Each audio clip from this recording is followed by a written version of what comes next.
2 or 3 clicks from. You want me to play the video, or you just want to go into it? Oh, you have the video? Yeah, I got the video. I guess it's too. Video. Can you hear it at least? Did I hit the share audio? Gotcha, man. There we go.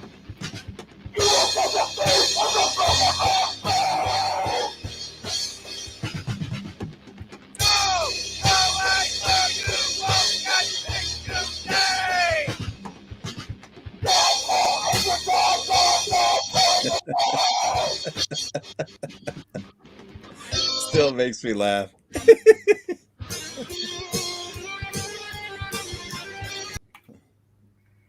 Well, here we are. What's up, guys? SmallmouthCrush, Epic Eric, Alex. We got an awesome show tonight planned. Busy. My internet sucks, by the way. Well, in a little red cabin on this. You said, by the way, and you spread it out. It looks good, man. You look good up there, dude. Yeah. Your picture looks a lot better from when we were talking backstage. Somehow going live made it look a lot better. So we're already on the up and up. Perfect. What's going on tonight, gents? Dude, man, I wonder if Alex is kind of sore at both of us, Travis. I've been meaning to ask him this. Why is that? He doesn't have an official nickname yet, and I'm kind of like, I'm waiting for the audience to come up with the greatest nickname for Alex of all time on bass shows. Now, you're only competing against like 6 worthy bass shows, so really it shouldn't be that hard. Alex the intern is clearly out because that's already been used on Bass U as Eric the intern. Bro? Who the hell's calling you? It ain't me. I can see you down there, yeah. Someone needs to add me. Is that until we push the button? Oh, it's Beast Coast, man. Beasting up Travis, man. Yeah. He wants in right now. You don't make him wait. You don't make him wait, Travis. You don't make him wait backstage, bro. Sponsorship is canceled. Oh, you're good. Pull the jig off the market. That was our guest this evening. He got a little scared. He got a little nervous. He was talking to us in the private chat, and nobody answered him for a total of 1 minute. And then he called me while I'm live. I see. This guy's got no idea. He's got no idea. They don't know what it takes to produce a show like this. But I'm going to tell you what. I am super excited for tonight's show. I'm super excited to bring our guest on. He's been on the live in the past, but we're going to be talking about a special new product and a few other products as well with Beast Coast that I'm excited to talk about because I have some big news to share about the actual jig. Kind of don't even want to talk about it, but I'm going to, okay? I found a way to catch some giants on this jig, and it kind of was mind-blowing. So we're going to get into all that tonight as well. So I can't wait. I can't wait. I want to share this information with you guys. You might freak out over it because it's pretty cool. I mean, it's not like, wow, I can't believe you thought of that, Travis. I mean, it's a pretty simple deal, but it's working really well for me. So I want to guess, but not now. But I'm going to guess, though. I want to guess. You got to let me try. No, you didn't tell me. Swear. Didn't tell me anything about it. Didn't tell me how you were fishing it. You told me where you were going to fish it, but not how you were going to do it. Oh. Yeah. One or two ideas, I think, may be it, but we'll see. And it's not Uncle Josh's pork, so settle down, everybody.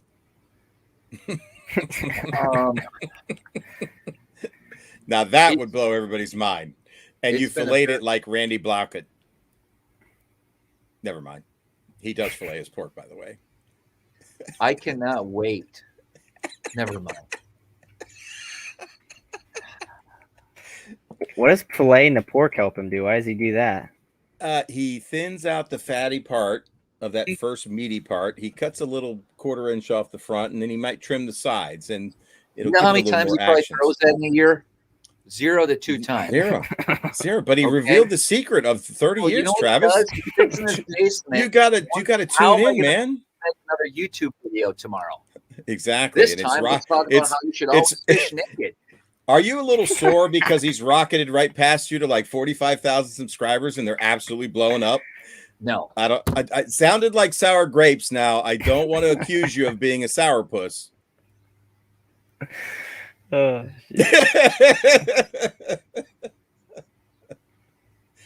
Okay, what's next?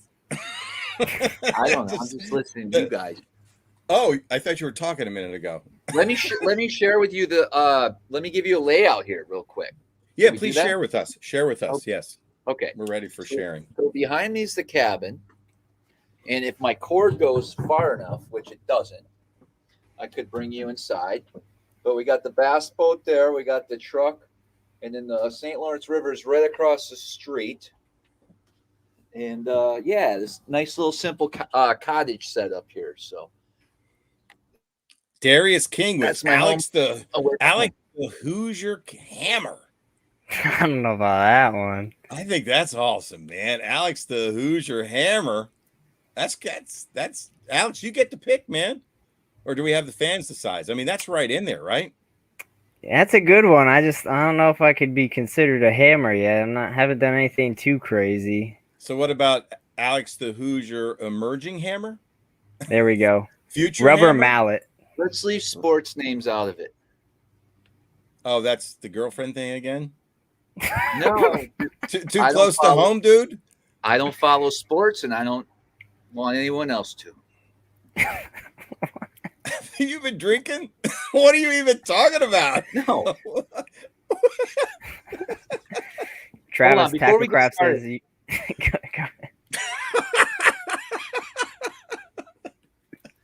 Travis, you seem like you just want to read the comments tonight. Are you good? Are you okay? Very good. Just a lot of stress today, Brodus. Oh, you guided? Beautiful weather. Okay. Tell us about your stressful day. Well, I'm just saying the next week is supposed to be pretty bad winds. But a week, and weren't you wanting that? No, not for this one. For the Open, I'd like a week of blow right before the Open. Got it. So you ordered it up a week early. And you're guiding. It's a couple weeks out, Eric. 2 weeks out early. Okay. Probably 3-4 weeks. It's next month. End of next month. Okay. So the wind that you want, whenever you want it, is come early. And you've got a guide in the wind. Yes. Plus I have a tournament Saturday. So I gotcha. So you have to drive to new ramps for your guide trips, but you have to like deal with the elements for your tournament. Yeah. So that means you might have to fish not where you want and where you found those fish. Dang. Well, look, I'm going to keep those fish till Saturday, but of course, the wind is just kind of irritating when you're trying to guide, you know. Sure. Yeah, it sucks. It's not like we can just park the boat, anchor lock, and let people just cast wherever they want. That's not how it's been done here. It's literally, I got to be up on that trolling motor nonstop all day long, telling which direction to throw a cast and hope he hits it at 40 feet. Wow. In wind. But what was the wind? Okay. Like, is it blowing like 15 to 20? I'm not even sure. It's just going to blow, man. You know what I mean? It don't matter. It's just, if it blows, it blows. That's a good one. If it blows, it blows. Yeah. Hey, put that on a shirt and sell it. So, Travis, I wanted to ask you while we got some time here real quick. Did you see the new boat that Nitro's coming out with either next year? I know some pros had their hands on it already. Have you looked into that at all? Is that the Nitro Deluxe or whatever it's called? I think XL or something like that. Yeah. Yeah, I looked at it at the Classic. It has two of the most useless little day compartments right underneath the boat seat at the front of the boat. That's pretty funny. Straps that are about 5 inches long. Oh man, that sucks. Don't you wonder what the hell they're thinking when they design a bass boat? Whoever designed that is an idiot. Everything else about the boat looks great, but these two little stupid compartments. I mean, you can't believe it. They're like doing something from scratch. Why not do it right? Blows my mind. It does, doesn't it? They could have done anything they wanted to, and they made it like a freaking peanut butter and jelly sandwich depth. The hell? What the hell are you going to put in there? Your sandwiches? Hey, I'll be right back. Pork? Well, that was random.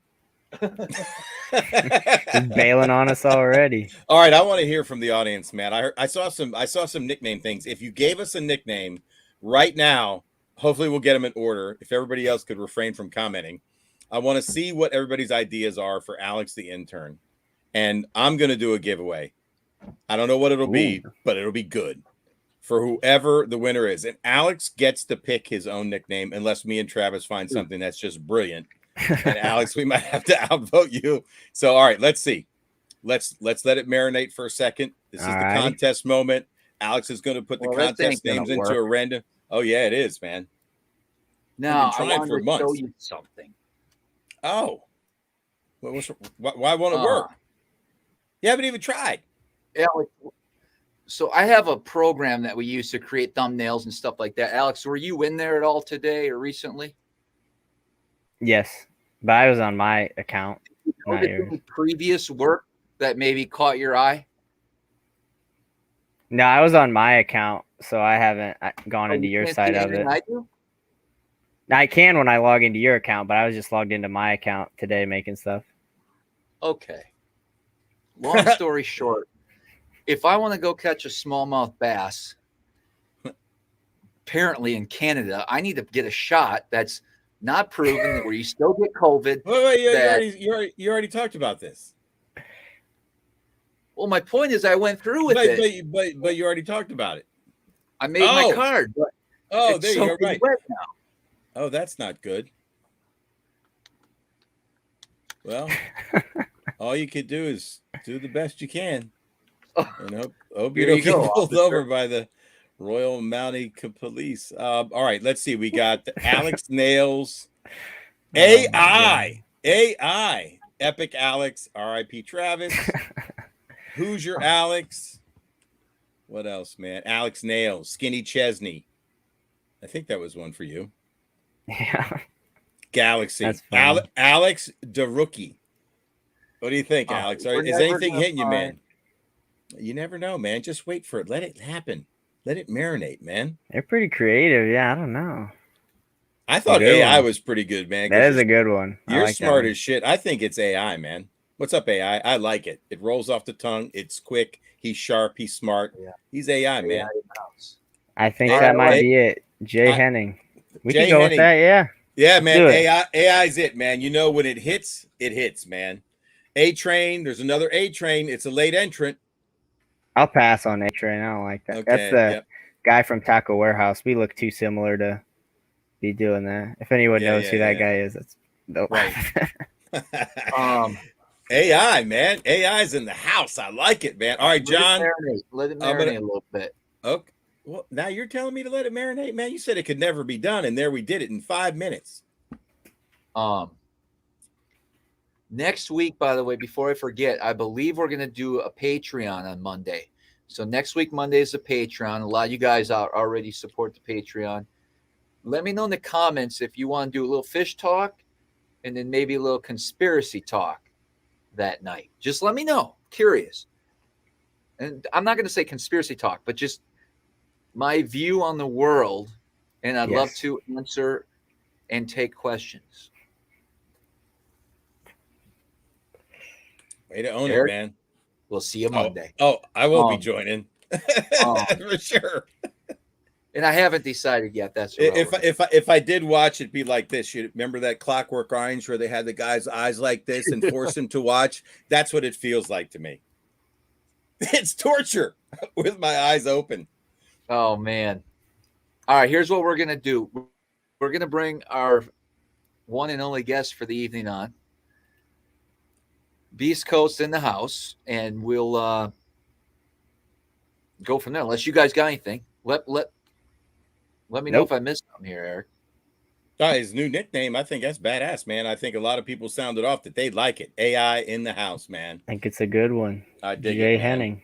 Yeah, man. Jay Henning is the winner. All right. You guys ready for Derek now? Bring him on. All right. Bring on the beast. Derek. Yo. What's up? What's up, guys? What are you doing, man? Bedroom? No, my daughter is like just throwing a damn fit right now because I'm not putting her to bed. So Oh, no. Oh, geez. I'm hiding out. I'm hiding out in my basement. That's where I You am could've- right now. You could have put her to bed real quick, man.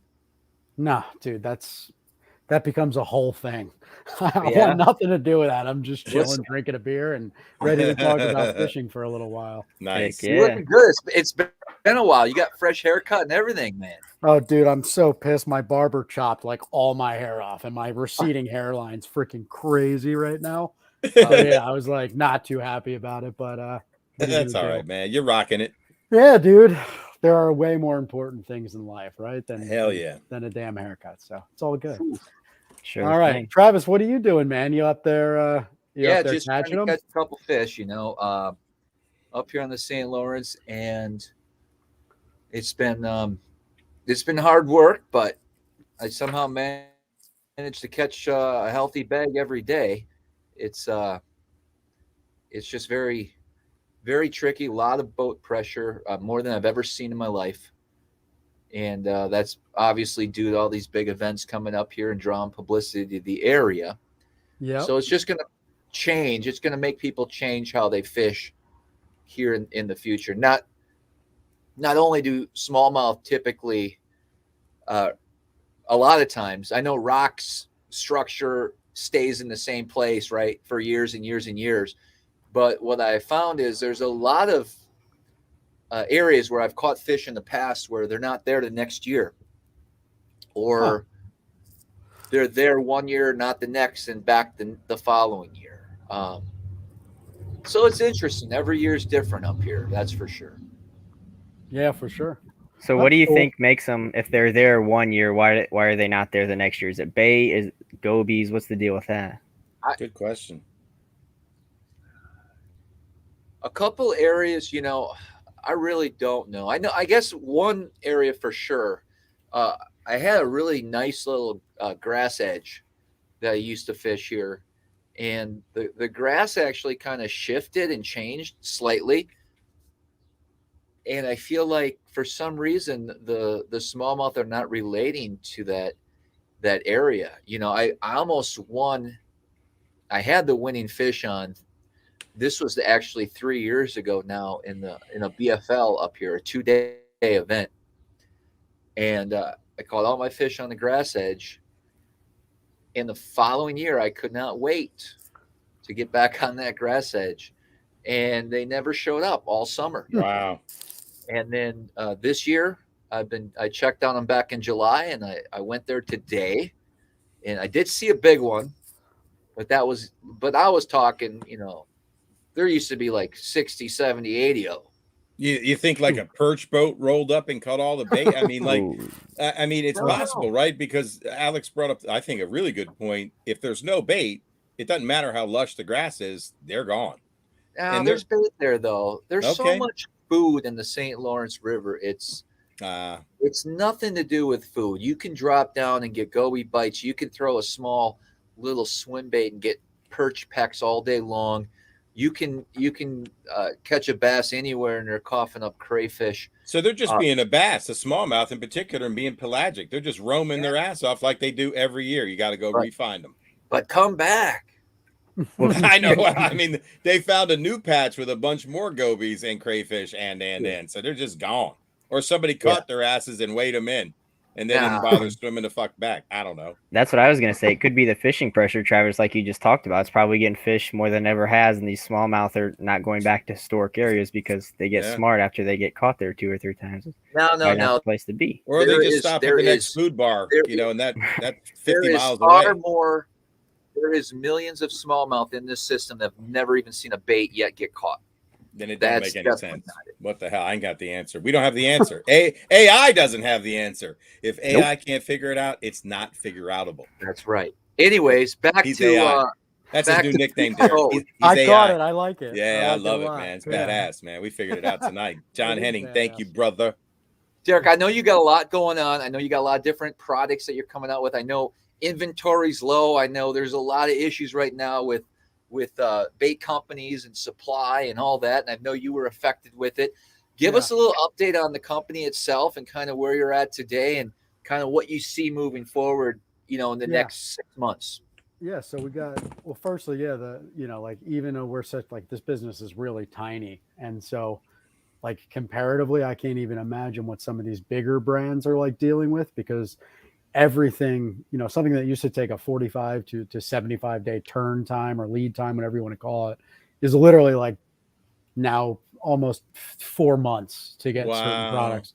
Yeah, and it sucks because it's, one component can hold up an entire product, and it's like you think, oh, it's just a jig, Damn. but you've Wow. got material, you've got a skirt coming from a different supplier, a hook coming from a different supplier. Just, Wow. but yeah, it's been, honestly, like, we've been doing really well, and just super happy that everybody keeps, giving our little brand a shot. And I think we got 3 or 4 new plastics that are going to release in January. So that's a lot of dough rolled up in molds coming. But yeah, there's a nice cushion now. Everything's cool, stable. Some of our early products, like that Magic Flick, that bait's kicking ass again. Honestly, I think the flatworm blew up the whole drop shot deal again. So it's like, even though we don't sell flatworms, I feel like so many people are like just sucking up the drop shot this year. And so we've been selling a ton of Magic Flicks. Plus, it's an awesome bait. You don't want to hear my opinion on that. Well, you already know it, Travis. I just think, Absolutely. yeah, I think the Magic Flick's a badass bait. And obviously, we don't have the scent that Berkeley has, but we have our own little proprietary scent in that bait that I think is phenomenal and a lot of people love. But yeah, so man, we're just moving forward. Everything's finally like stable, and yeah, like, life is good right now. Besides screaming babies and stuff like that. But even that's good in its own way. But Heck yeah, man. yeah, dude, been busy. I think I fished twice in the past 65 or 70 days. Holy That's it. shit. Yeah, it's Good. definitely, Business is good. Making hay while the sun is shining, bro. yeah, man, it's typical small business. I'm like Congratulations, involved in man. everything, dude, packing orders and everything. So, Wow. but yeah, man, it's fun. How you That's guys have awesome. all been good? I haven't talked to you in a while, Eric. Yeah, man, I've been good, man. Doing a little fishing, headed down to Carolina for a tournament this weekend. Did a little fun fishing on the Potomac. Working on like some really cool mods to baits that are vintage, and I think I found like a weapon, and I might be putting together like a super shallow crankbait pack and just vintage stuff, super limited release on the website. So I'm pretty stoked about that. Cool. Yeah, man, it's turning some heads, which is cool, man. So yeah, Good. just chilling. Work is really busy as well for me. So What do you do, Eric, if you don't mind me asking? yeah, Or no, I can not ask you in public. no, It doesn't man. matter. Just IT consulting. Yeah. Oh, okay. So I run it with my business partner. Small business, local. It's our 25th anniversary last year, so we're 26 years into the biz. Oh my I've been there. gosh, man, that's I've been there. huge. Been there. It'll be 18 in November, so it's been a good run. Damn. Yeah, man. 25 years in business by yourself or with a partner. That's like Yeah. crazy these days, it seems, which Yeah. it's unfortunate. It shouldn't be. No, I grew up around it. My dad ran a small business for 37 years, graphic arts. So I got Okay. that creative gene in my blood, and it's Nice, man. It's cool, man. Yeah. So Good. yeah. Thanks for asking. Sweet. Yeah, dude, for sure. All righty. Yeah, sounds like you got a Travis. lot going on. I really wanted to bring you on, Derek, to talk about our partnership with the jig that's been pretty cool concept. And if you don't mind, I'd like to just kind of talk about where the ideas came from and kind of the time frame and what we've been discussing over the last year or so about this. And then I'd like you to kind of dig into the product lineup of these jigs and talk a little bit more about the, I guess how they're actually created as far as the hook and all that. Yeah, So, man. I'll take people through the process of making one of these little things. So I have to give credit where credit's due, and that's my buddy Paul back in Wisconsin. This was back in the late 2000s, so probably 2007, 2008, somewhere in there. Paul was doing some major damage on Lake Winnebago, consistently putting pretty big bags of smallmouth on the scales, and literally would win almost every event, if not, always at the top.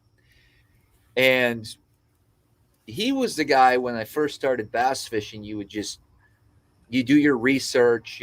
Back in the day, I didn't know anybody that was fishing bass, and I wanted to get into it. And I just looked up names, and his always at the top of the list. And it was him and his son. That's cool. And I was just fascinated by just the success he had, and the fact that he was going out on Lake Winnebago when most guys at that time were still catching largemouth or didn't really figure out the smallmouth game. And we really just started kind of talking, and next thing I know, we're hanging out. We're fishing together here and there. He's sharing a little bit of information with me, and he shows me this jig that he uses. And I've never seen anything like it at the time. And all it was a football head, very crude football head with a little rubber band holding 8-9 strains of jig material. And he would sit there and put a little smallie beaver on it. And that's what he was throwing, and all these rock piles and all these little areas. He's dragging it. He's kind of dead sticking, drag, stuff like just kind of like you would a tube, basically. Anywhere you would throw a tube, which is what most guys were throwing back in the day there, that's where he would throw this jig. And he swore by it. Like, he literally would have every rod would be one of these jigs. Now, he actually, now that this story, Derek, that I'm kind of reminiscing here, I just totally realized there is a color we missed, and I'll talk about it, and maybe that'll be in the future, because it's a very unusual color. Well, there's room for one wacky color per product line, so we'll see. So this, one of his, not every occasion, but one of his top jig colors was chartreuse in white, 8-9 strands with a white smallie beaver. And I'm like, that's kind of, it makes sense, but it doesn't look natural. But at the same time, who knows? It's a shot color. Why do they eat pink? Yeah. And I'm sure it's a time of year thing and a water body thing and all that. Yeah, I never seen a pink minnow, bubblegum pink, and they eat that, and they eat the hell out of it. Crazy. Yeah. But who knows? But really, we kind of I had him tie up some. He would give me a bunch. I used them quite a bit. And then for some reason, I just kind of got away from it. About 3 years ago, I called Paul up and I did request a handful of them, but literally because you fish around structure and it's a jig and I fish rock, you can blow through quite a few jigs fairly quickly. When you're throwing a tube, it's nothing to go through 5, 10, 15 tubes sometimes in a day. And so depending on where and how you're fishing. And so that was I burned through the jigs he gave me, and maybe a year ago, Derek, we started kind of talking about some designs and came up with the concept that as much as I love Paul's jigs, and they work, and anyone could make something like that. It just didn't look as natural as I would have liked, or streamlined, if you will. And so the whole modern, right? What's that? Kind of modernized, basically. Yes. The whole theory behind this jig, from my experience, is I wanted something where I could throw that jig in the exact same places I would throw a tube, throw a Ned rig, throw a drop shot, but specifically a tube. Anywhere you're going to throw an exposed hook tube, you can throw this jig and give those fish a different look. Now, what I like about the jig is the fact that it doesn't have a whole bunch of strands like some of the jigs do out there, right? Well, yeah, your colors don't. My colors, correct. Yeah.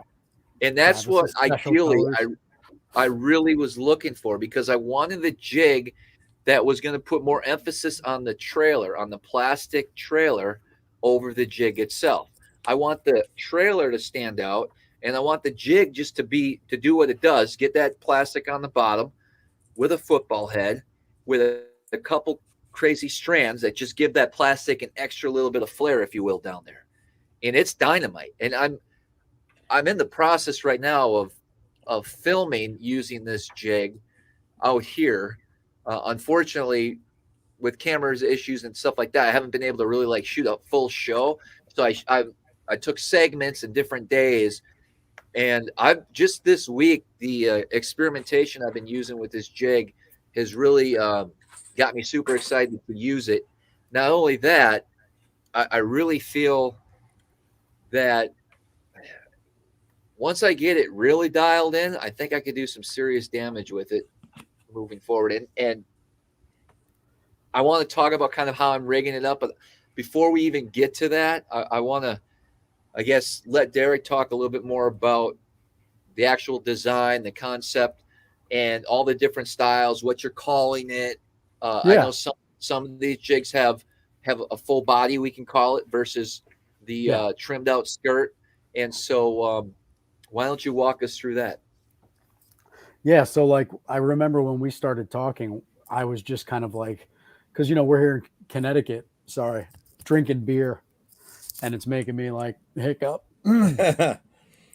So we're up here in Connecticut, you know, so we have all around us, we have like mixed bag fisheries, smallies and largies, a lot of really clear water and stuff like that. And rocky, you know, lakes. And I still don't know the area that well, but everybody wants a little football style jig that, you know, you can fish a little kitech on, but that you can also fish like a little creature bait. And I have like 15 different examples right here of like rigging options and stuff, because you can do a lot with it, right? It's like you said, it's pretty simple. It's just kind of a football head. And so at the same time, I was going to like kind of, you know, we were working on our own product, or starting to, and we were talking at that trade show, and you were like, yo, like, look at this little deal.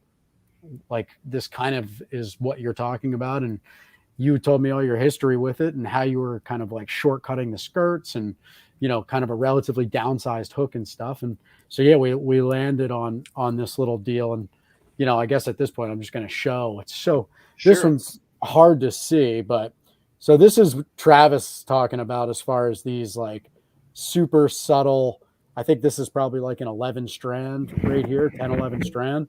And that's, I know how you cut them down, Travis. This is what you call your magic bug colors. And so if you look, it's basically just a super sharp little BKK 2.0 hook. And so BKK, actually, if you guys are interested and want to look, they make an awesome hook, and you cannot dispute it. I think they actually launched this year here in the United States at ICAST, but they've contract made for a lot of big brands that I'm sure everybody here that's listening has heard of. And like they were a great supplier for the hook, because honestly, there were a couple of other hook brands that I would be totally open to using, but for the price and the lead time problems that they were having, like these hooks tested out just as well. This is like my favorite hook in any of our jigs pretty much. And then the other new product that I want to talk about, this little Magnum, which I'll talk about later, the hook was so good in your jig that we tested them out for this basically it's a short shank flipping hook. So I think they're awesome as a manufacturer. I think everybody's going to like see them all over the place pretty soon, because they're a big company. They have a big budget, and you know, that like everybody in USA Bass will probably appreciate a lot of their stuff. So yeah, that's how we got to the hook. And we used tungsten resin. So there, first of all, here's a little, show you guys another one with a full body skirt. This is pretty much all I've been fishing in this. This is just there's a full bodied skirt with a 1/2 ounce head and a little baby rage. And that right there is, the scale's off, but it's for a 1/2 ounce jig, it's a little tiny presentation. And that's one of our, that's kind of one of the full bodied colors. It's got like 60 strands of material, whereas Travis's have like 20, and you can cut them down to like 10 or 11, like Travis does. But yeah, so, you know, we've got a tungsten resin football head, and tungsten resin is nice because it is a little harder than lead. But it's not pure tungsten. So if you hang it in rocks, there's a chance that like the material will give a little and you can pop it free. Whereas tungsten, if you wedge it, you're not, unless the rocks move, like you've lost the jig every time, because it's so hard, it won't move. So we use tungsten resin because it's kind of a little bit of the best of both worlds kind of scenario. It's natural colors, that like matte dark gray / light black, I guess you could call it. So even when the powder coats, Travis's colors are all powder coated, but even when the powder coats wear off, it's like this nice neutral gray. So it's not like super flashy or shiny, which some guys don't mind. I do. A lot of guys do. I think Travis does. So yeah, we use tungsten resin as the material. So, in states up here in the Northeast or people that just want to avoid lead, this fits that requirement. And again, it's kind of like a best of both worlds material, whereas you're not going to lose as many as you would if it were pure tungsten. You're dragging these on the bottom a lot, so you're going to lose them. It's a fact of life, but you're going to lose a lot fewer of these than you would if it were pure tungsten. And yeah, it's just, in these bigger sizes, we've got the hook eye slightly recessed in there. I don't know if you can see that, just to maintain that like 90-degree angle. So Nice. Every time you kind of drag that jig, it like wants to pop up. So that's also something that was missing from our lineup, is we needed that angle right there in a football jig. So we got it with this. And yeah, this thing's awesome because I think I caught a lot of fish on that so far, this exact little deal. And this hook, I've hung it on logs. Like, I've been overly aggressive with it, and I've not bent a hook out or rolled a point, which, I mean, it is what it is. Like, that happens with any brand, but the hook in this thing is phenomenal. And so I'm super stoked about that. And just the production quality is awesome. It's just the factory does a great job. The hand tied skirts. Yeah, they really did. We spec'd it out really nicely. The most impressive part of all Beast Coast products is just you don't cut any corners. I mean, from the packaging to the presentation of the bait, everything's like perfect. And I was like, man, I've had homemade jigs like this before, right? I've never had one like that's done just perfect. And so, dude, I'm blown away by it. You hit a home run, man. Seriously. Yeah. Well, I mean, like I like it already because like not every product in the line. So first of all, the brand is still so tiny, but it's like I don't use everything. First of all, I don't have any time anymore, which sucks. But when I do fish, like there's products that get used obviously like pretty regularly, but this little deal is one that I feel like I'll just always be able to throw here in the Northeast, especially, like always. So I'm pumped about it because I'll save money on tackle because I'll just write it off. and yeah, like I know they catch fish already. So yeah, it's going to play really well here. And honestly, like I know there's been quite a few guys that have already received some, like in Tennessee and some other parts of the South with like deeper clear water kind of like deals. And I know that people are already catching spots on them. And that's awesome. And it's just the skirts are shortcut. It's got a really good profile for pretty much like spots, largemouth. Yeah. I don't catch spots, but and we don't smallies. We don't have a weed guard, right? And that was specifically because again, there's a lot of times I feel like I don't need that weed guard. I'm gonna a lot of times like I would an exposed tube. I'll throw it in grass still, but I'm ripping out the grass. Like I don't need a weed guard on my tube. Why do I need a weed guard on my jig? And I know there's applications for a weed guard, but in my mind, where I want to throw this stuff and the way I want to present my jig trailer, my plastic, the main showcase of the presentation, I chose, I wanted to have one without, and I think it was a good call. Some people might take a little bit of time to get used to, right? Because every jig they've ever bought probably had a weed guard, whether it be super thin, like some of the jigs out there, or a real thick one. And sometimes you have to trim it down. I'm just glad we don't have to deal with it. And I remember, Derek, we even went back and forth. Well, should we have one where they can take it out or add one if they want? Yeah, this is important. It's like, and we were just like, no, like, I think if, people don't even realize, but if you grab a little football head with even like a double wire, there's some brands that have like a double wire weed guard, a single, if you can put less than a pound or two of pressure on a weed guard and collapse it, like it's not going to help you if it like turns over on a piece of wood. It's just not. So we were like, what's the point, And that also helps it be like, you know, really awesome to throw a bait like a little Kitech where like it's small, you got lighter line, like we just didn't need it. And so you know, at first I kind of questioned maybe we should put like a little, maybe like 3 or 4 fibers in there. And I was like, well, that's just not, for the sake of this product, it just didn't really make sense. So we just didn't. And yeah, I love it. I like, don't hang them up if I'm throwing them where you're supposed to throw them, you know? So I'm pretty impressed, to be honest, with the lack of even like a little fiber, like a teeny tiny fiber guard or a single strand fiber guard. So yeah, man, it was a good deal, especially for up here. Like I said, feel like I could throw it year round with a different trailer. Oh, absolutely. In fact, Eric and I tested these jigs back in what was it, April maybe? Yeah, on the up at Will's on the St. Lawrence. Unfortunately, Derek only sent me like 4 of them, so they lasted about a half hour. You think I have like dozens of samples, dude? I don't. I'm just messing. Hey, man, I caught the first one. Good. Travis used the. Remember, I wanted to catch the first one. And I know I was kind of mad. The first one. You were mad, man. I hope that gets into the film, edited properly, in order of catch. Yeah. Hey, but I tied the first sample. Nice. That I sent to Derek. I have 2 of them. That's true. There you are. On Travis's tube head with that nice little 2-aught hook, man. There it is, man. Yeah, man. Yep.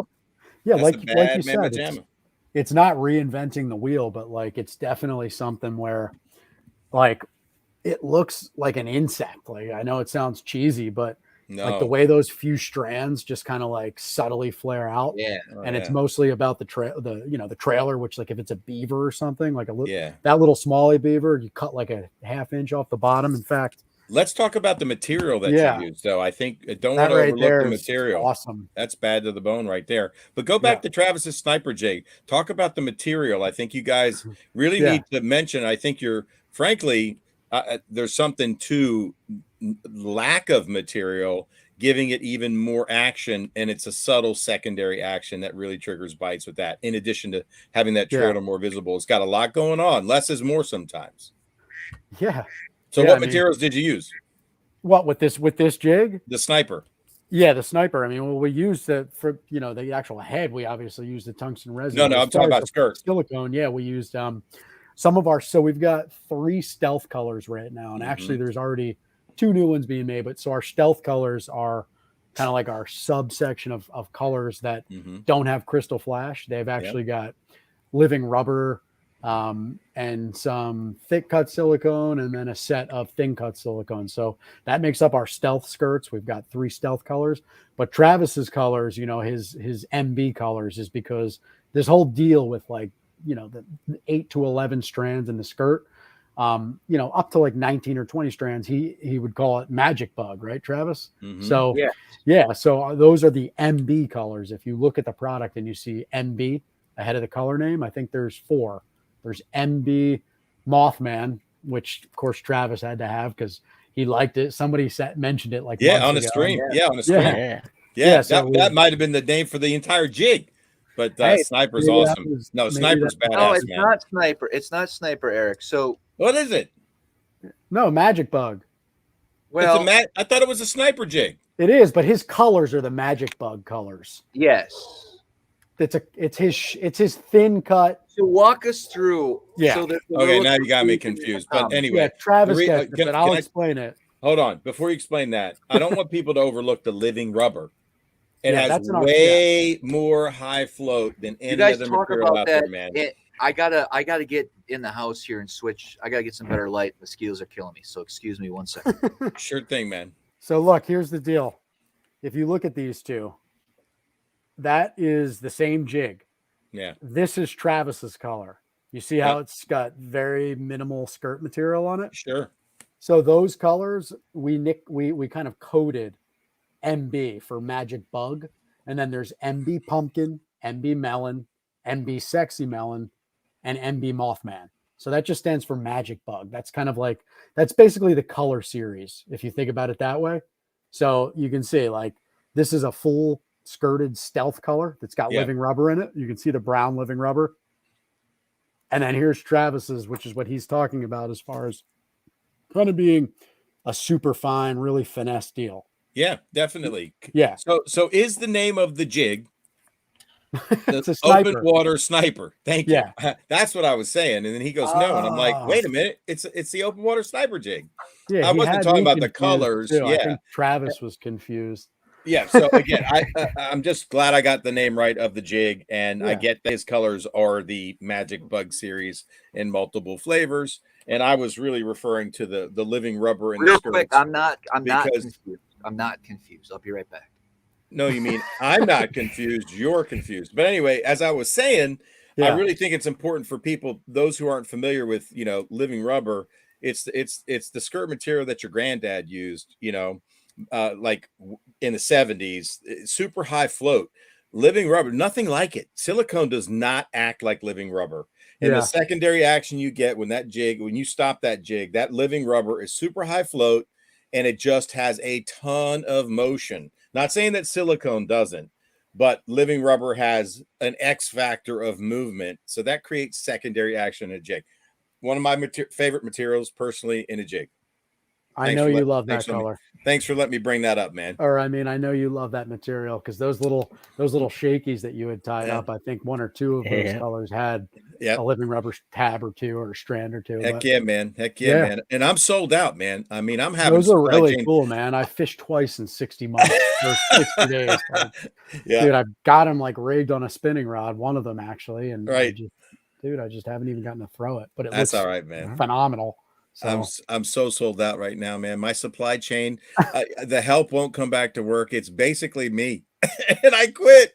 Oh my god, dude! I can't tie anymore, man. I'm done. Yeah, yeah. I mean, we don't tie in house, because I give a lot of credit to the guys that do. Like, me it's too. just, I think about it often because I'm around it all day, and so you understand it, man. I mean, it's like, oh god, to think about the fact that somebody's hand, it's like obviously I know that they're being hand tied because we create the initial spec. Yeah, right. Like we do the first series, but to think about every day, like my hands hurt every day, and I'm not even hand tying. Like that piece of it is, it's contracted out. So it's just like, I mean, I really love doing it though. When I'm doing it, when I'm making a jig and picking different colors, and I got a bunch of skirt material, and that aspect is awesome, dude. You find inspiration everywhere. For creation. I mean, in jig materials, whether it's fur, feather, living rubber, silicone. I mean, it's endless. The possibilities are endless, and coming up with something you think that's going to give you an edge is so very, very cool, man. No doubt about it. I love the material aspect too. In fact. So this is Travis's jig, and there's two colors that are actually going to be tied with marabou. And so I don't know if you can see this, but can you see the on the inside? Yeah, that's kind of like your the other little similar jig to you guys had. The hustler, little hustler. Yeah, man. Yeah. I mean, that just traps air bubbles. It just breathes. There's nothing like it. Yeah, especially in clear water when you can just kind of let it plume out like really slow. Nothing like it. Yeah, marabou can't be duplicated in by man. Sorry, nothing. No, I'm sorry, nothing's like it. I mean, why do you think so many guys scorch them on those black marabou flies, the fighter fly? I mean, there's been many a cast check. Now I know that doesn't work. I need a hair jig in the lineup. Oh Not my to interrupt God. you, man. But no, dude, for sure. I mean, that's it's an essential component. I think to if you could figure out, a lot of guys add like a piece of a Senko or something so it's castable. But maybe that's one of the problems you can solve, right? I think any good new product design is solving a problem for the angler and the castability of that. Well, not always, right? Right, yeah. Anyway, so man. Derek, I had a question for you real quick about. Hey, Alex, before you got a question, I got a question about storing the living rubber. Any precautions if your jig skirt has living rubber? Go, Alex. Sorry, I wanted to get that out before I forgot. Somebody asked. No. So Derek, I was curious, obviously you guys probably have the opportunity to experiment a lot with the different materials. So I'm curious, have you seen a noticeable difference in action when you're mixing the living rubber with silicone? So let's say you made a skirt with 25% silicone and 75% living rubber. Would there be a difference in the action compared to maybe a 50-50 split or a 75-25 the other way? Have you guys messed with anything like that at all? Yeah, I mean, like Eric was saying with the living rubber, like, first of all, it's all like the material itself is like totally opaque, depending on what color you get. It's super opaque. So you can see it easier, and usually, it's rubber, so it's generally single color. So like it's got more of a presence, but it's like Medusa kind of like you can clearly see. So I guess my answer to that would be it's very attractive, and I think it's still like a kind of a finessey deal to use the living rubber, but the more of it, it does more, but it's slower. That's kind of how I view it. You know what I mean? It's like it's just more subtle, but the way it moves is I guess more tantalizing. So in that regard, I would call it finesse, but it's a bulkier deal. It's bulkier than silicone by a long shot. And, the fact of the matter is, to me, it kind of puffs up the presentation a little bit. But, like with our stealth colors, I wanted a little bit in there really just for the opaqueness. And then just to have a couple of the strands, like when the jig hits the bottom, I do want a couple of the strands to act differently from the rest. Yeah. And so that's where like the living rubber was kind of like, let's put a 25-35% blend of rubber, or tab in with, 40 strands of silicone. So, to me, it's got the opaqueness, which you can do with silicone, but I just think rubber's better. And again, when it hits the bottom, it just moves differently. It kind of poofs out at a different rate, I guess you could say, than silicone. So yeah, I mean, we always play, like you said, you can play around with this stuff forever. But ultimately, like I don't have believe me, I could probably come up with 3,000 color blends like tonight. Sure. Like Eric said, you have so much fun with it. It's so crazy. It's so cool. Hey, quick question. Yeah. They make fine cut, they make medium, they make large. A lot of that stuff's discontinued. Have you ever found a supplier for the old square cut? Now I know Skirts Unlimited has brought back like living rubber, but they say it's 100% rubber, and they're starting to print on it. It's interesting. Everybody's probably buying from the same manufacturer because I know they don't make their own skirts. So that's just a heads up for you that they're doing some interesting. It's all sold out, almost all of it. Any of the printed living rubber's gone. But it's just something for you to look into because you're in the jig business, man. So, but I'm specifically asking about the square cut. Is there anybody still making square cut living rubber, not the large, but like the medium? That I can honestly tell you, man, that I don't know the answer to that because, excuse me, I've got, the supplier that makes every one of our skirts. Yeah. And by the way, I know I'm turning beat ass red. That's because the beer does that to me. So you're all right, man. I'm cool. I don't even notice it, man. Hold on. Nope. Don't even. Really? Now I do. No. Okay. Now that you mentioned it, you got close. I see it. Yeah. Happens. You get some color, man. It's like a suntan. Dude, I needed these drinks. Believe me, it's been. All right. Been a long week or two, so as long as you're okay with it, I'm okay with it. But yeah, man, I don't know the answer to that because I've only had one supplier since the business started, and I've just never made that request.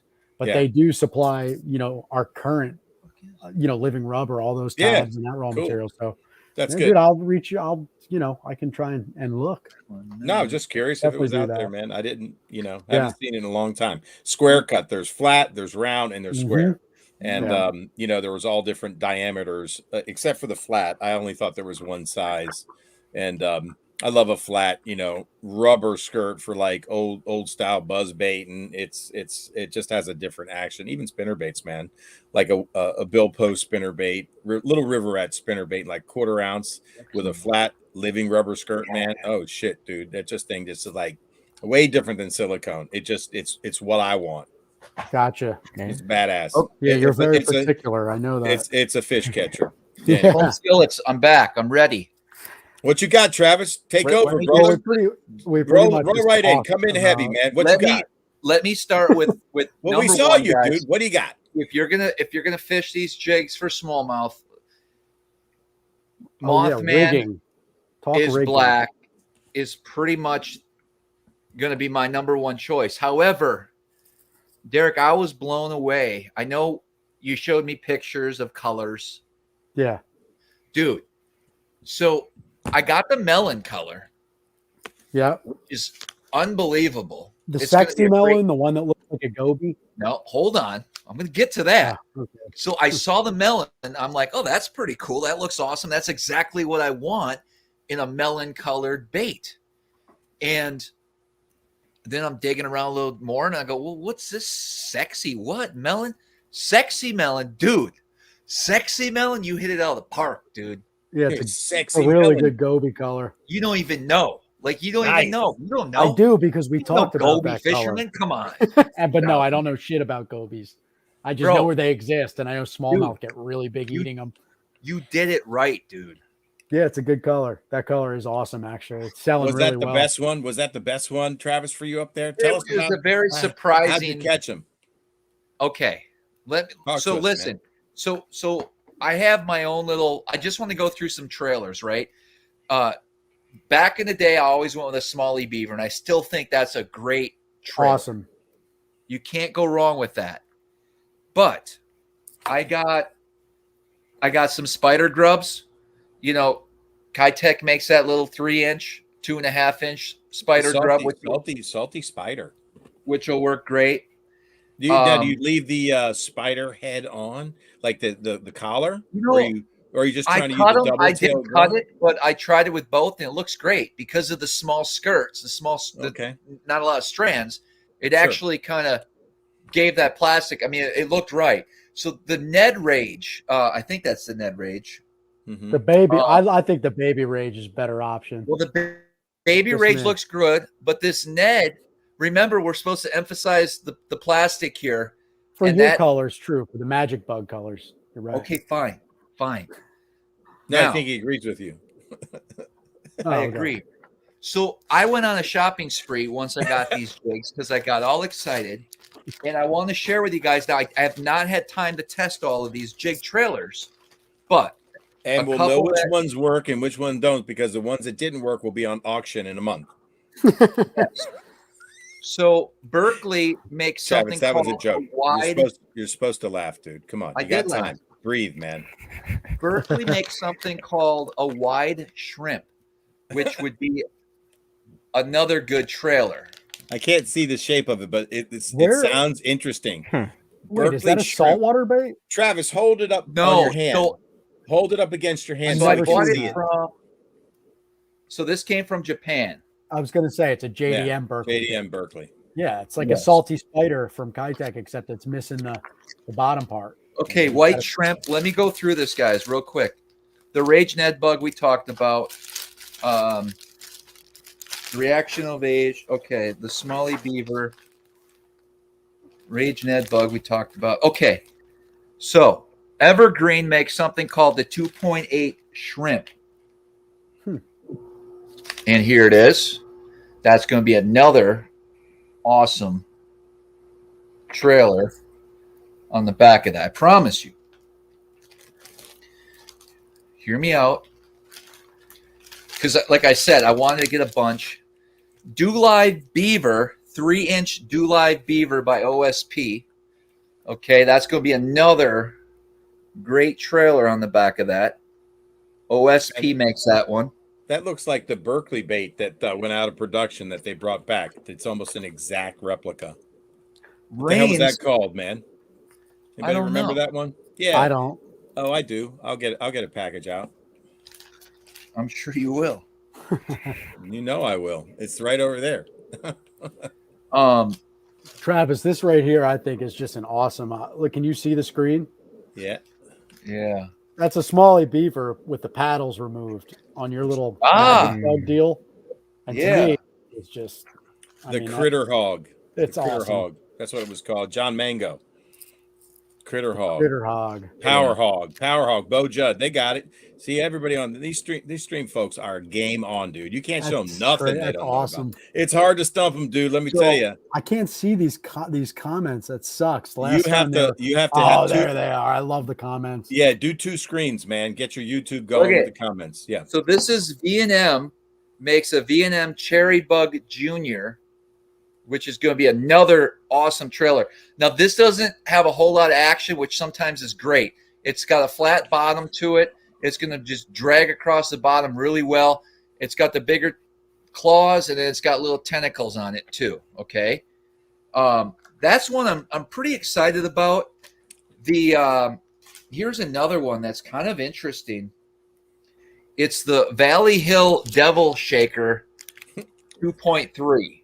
Travis, That's gonna you a JDM crazy dude. I've never seen you like who are you, man? Did you like bang your head on a rock at Champlain or something? Because this is unlike you to experiment and go crazy hog wild with trailers and especially JDM stuff. What happened? Yeah. Like you think it's So, gonna matter? I'm the shocked. Metacraw 2.4. Oh wait, is there's an- more. You're killing me. This another. is awesome. Where do you find this stuff? Dude, you have no idea. I searched. I bought from so many different places. Travis, are you buying into that maybe the trailer makes the difference and And not then- the jig? And then there's this. I don't even know who makes that, but that's another Japanese little deal. Good luck So- finding it. My point is, I'm gonna make a video about all these different trailers. But if you wanted to get started quickly and time tested, the Smalley Beaver is certainly a good choice. Now, And this Okay. dude. Oh, sorry. I keep interrupting you and interjecting. let me This is the fucking deal, dude. Oh, Okay. sorry. now I listen. cursed. My bad. Listen. So, Go ahead. Go. I do. all right. So, let me just explain something. So, 3 days ago, I was up here and I found a pipe where people take water from their house, from the lake to their house, a water intake pipe, and it was located about 15 feet of water. And I threw the I just threw the melon, and I put the Nico tadpole as a trailer. Blew my mind. First of all, that tadpole looks like a goby. Everything's perfect about it. It's sick. I throw it on there, and literally my first cast, I got like a 4 1/4 smallmouth.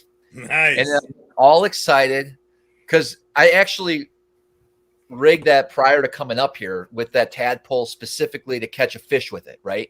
Because I'm like, it has to work.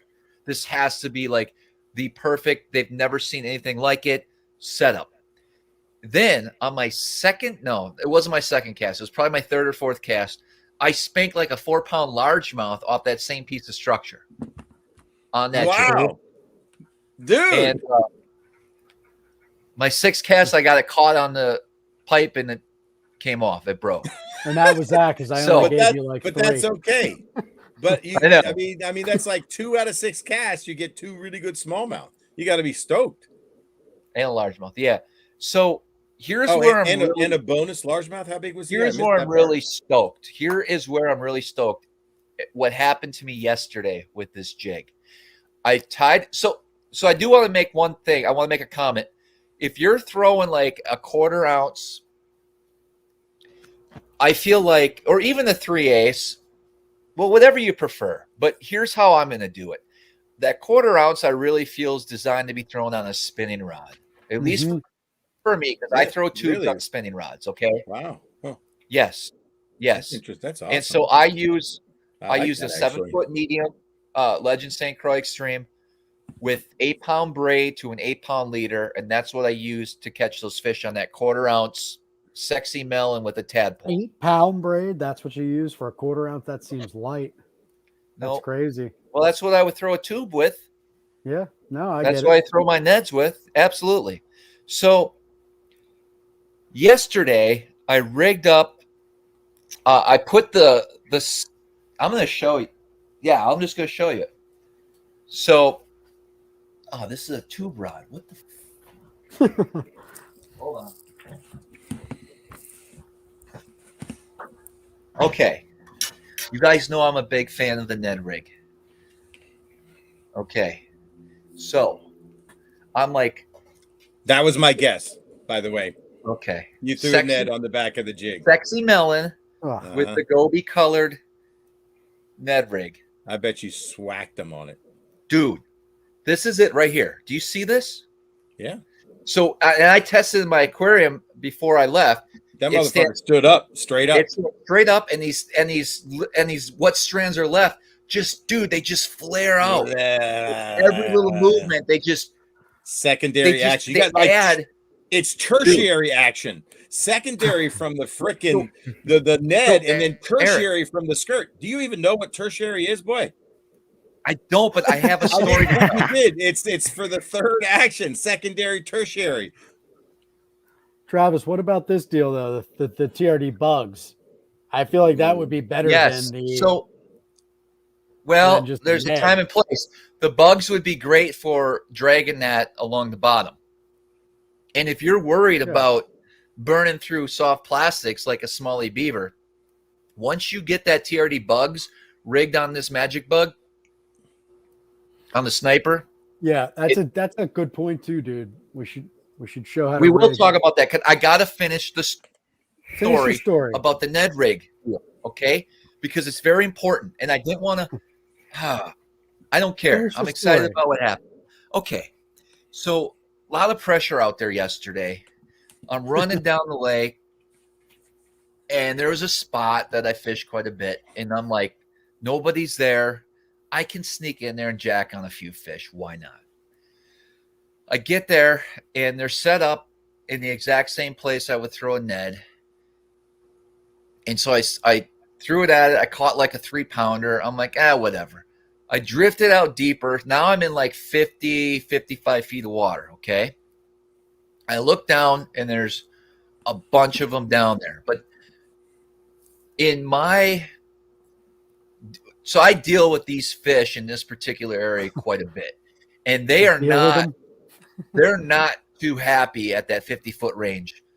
You would think they would just hammer a drop shot, but they don't. It's like you really gotta have some patience there. It's literally one fish an hour type of spot, dropping on them in that deep water, and it has to be the right conditions. Like you have to be able to really inspect what that fish is doing on your live scope, how it's reacting, when to shake that drop shot, when to move it, when not to. Like there's a lot that goes on with these deeper fish on this particular spot.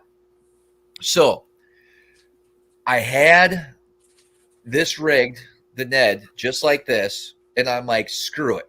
Listen, we're 45, 50 feet of water, 1/4 ounce. It was dead calm. I open up the bail. I watch that bait fall all the way straight down like I would drop shot those fish, but I threw that on. Let it straight down, and I saw the fish instantly go and grab it. I'm like, there he is. I set the hook, dude, and my God, it was probably, I didn't get him in the boat. It was about 5 pounds. What happened was another boat was cruising by.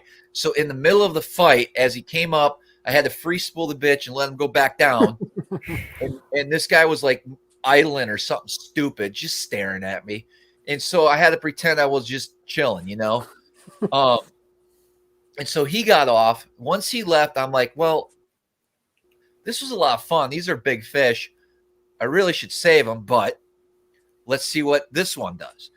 Dropped it down instantly. No, well, that one wasn't instantly. I dropped it. I knew it was on the bottom, and I gave it a little crawl, not a hop, just a crawl.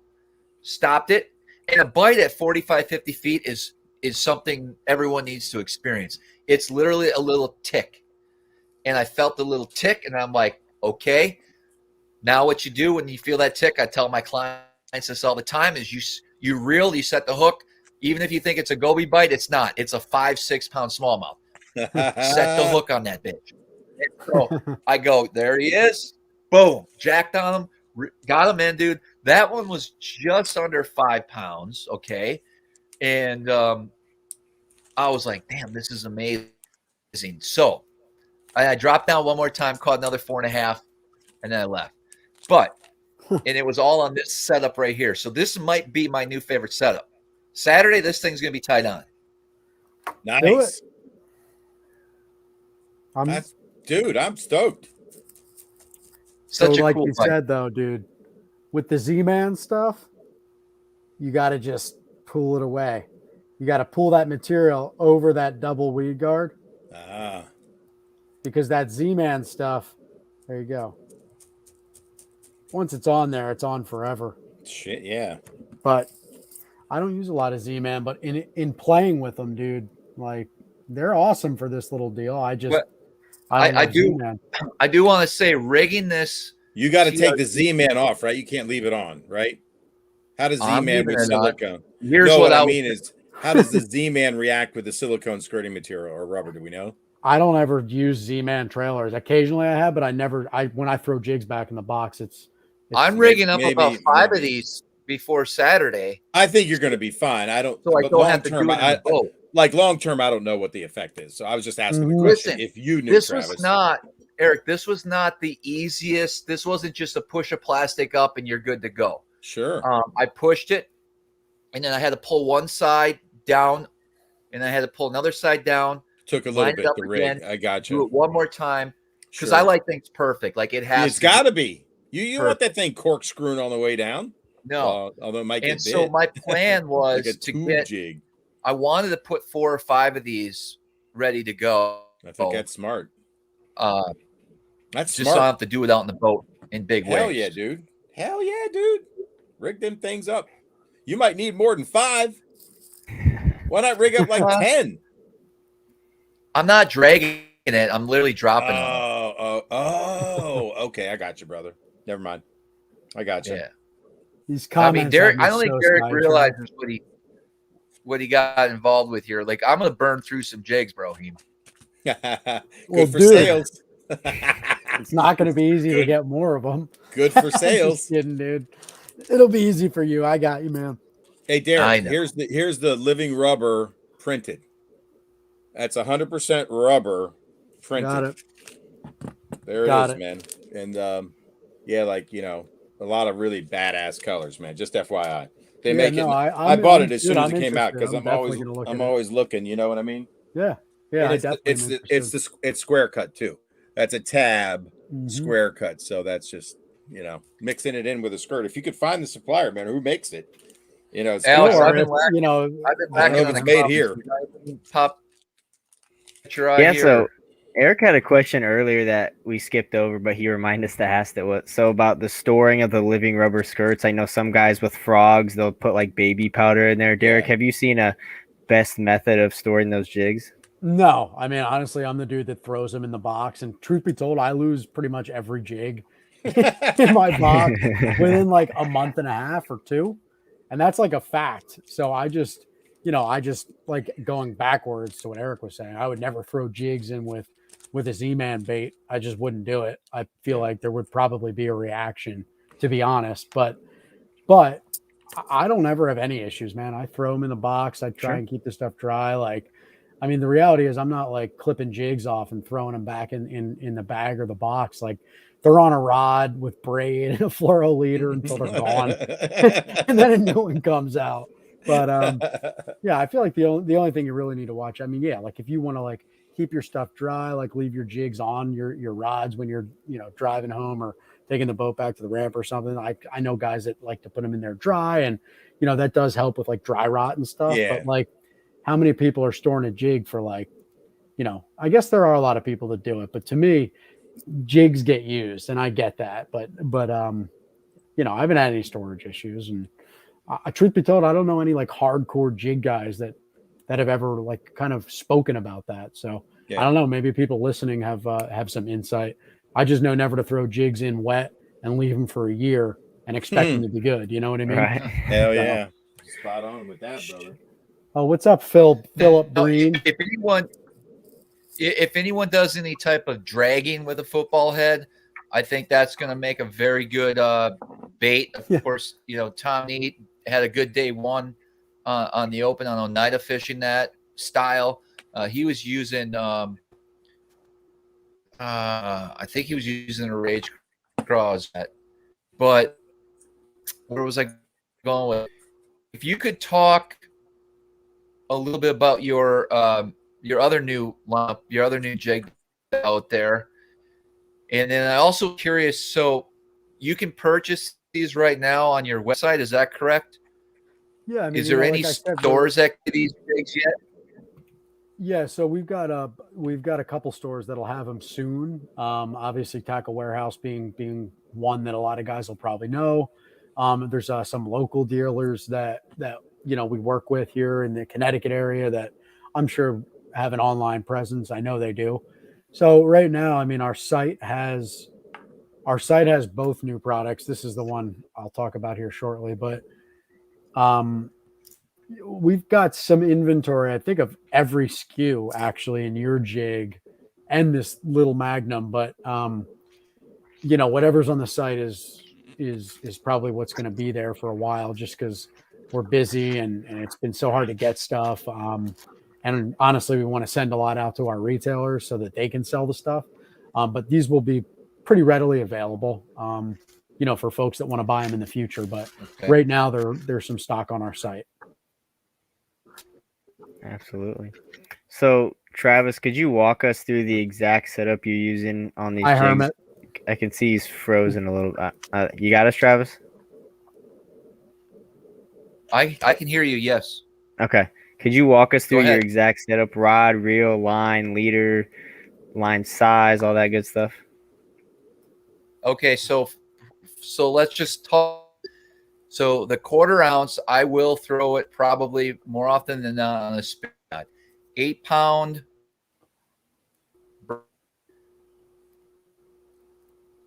8 to carbon leader.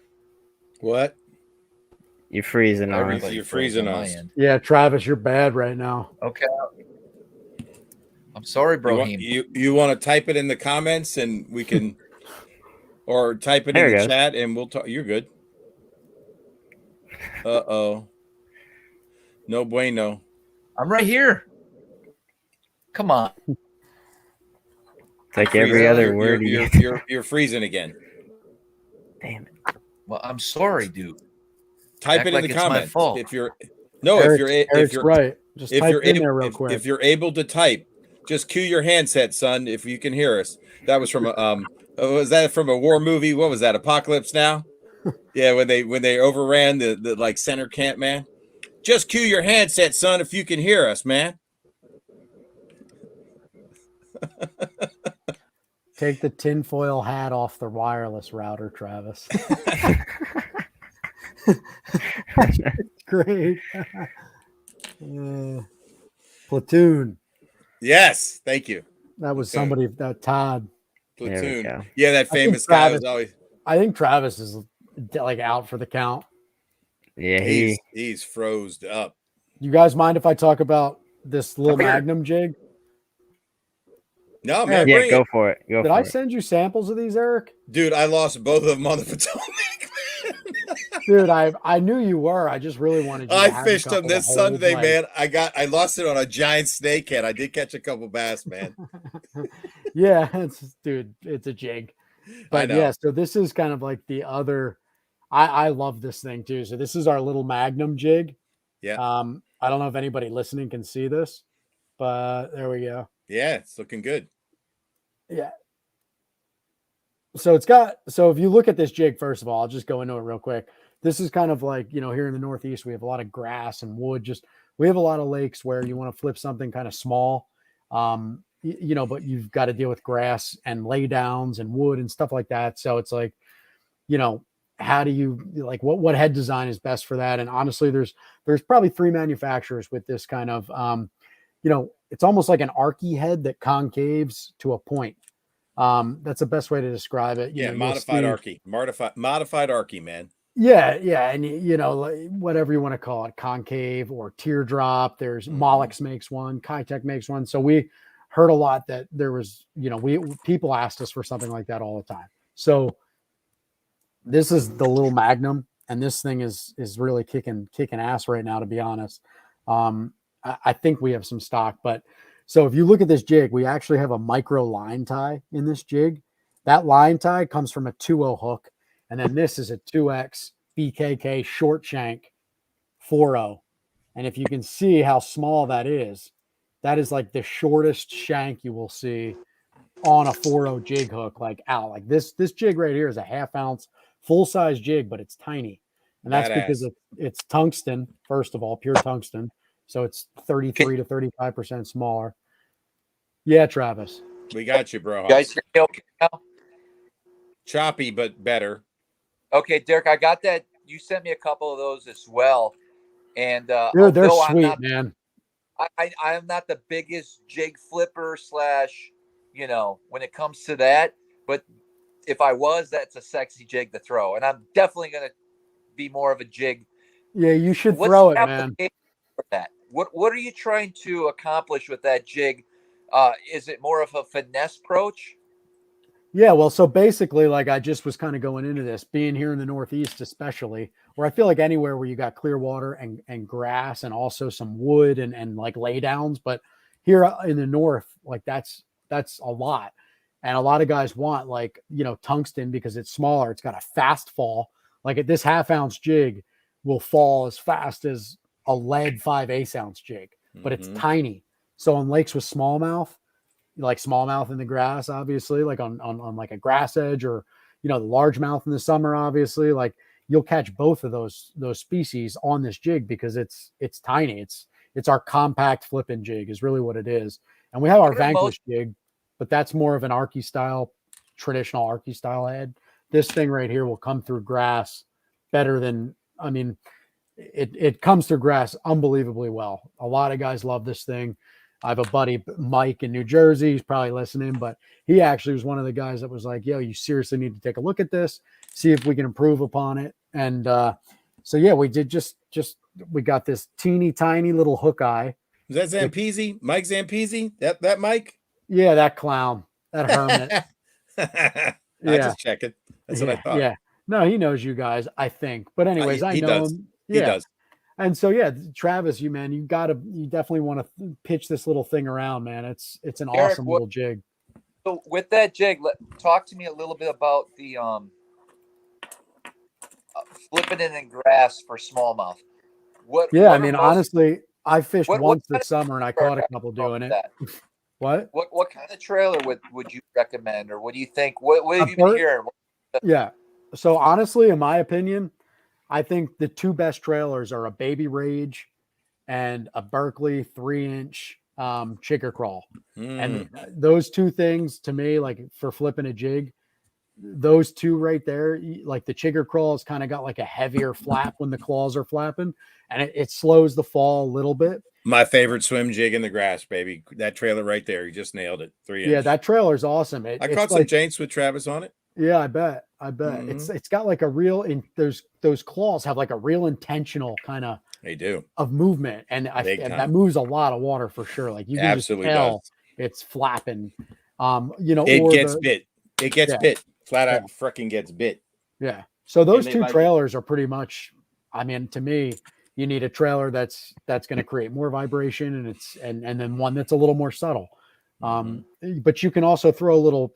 If you just want to treat this almost like a true grass jig, you could probably just put something like a beaver on, like a smallie beaver, and that thing's going to fall super fast, almost like probably like almost as fast as like a Texas, like a punch rig or something. But we don't have a 3/4 ounce size in this yet, but we've got the 3/8 and the 1/2, and right out of the package, man, the skirts are a shortcut skirt around a short shank hook with a perfect weed guard. We've got a size stamp too, right on there. Mo better. You can see that.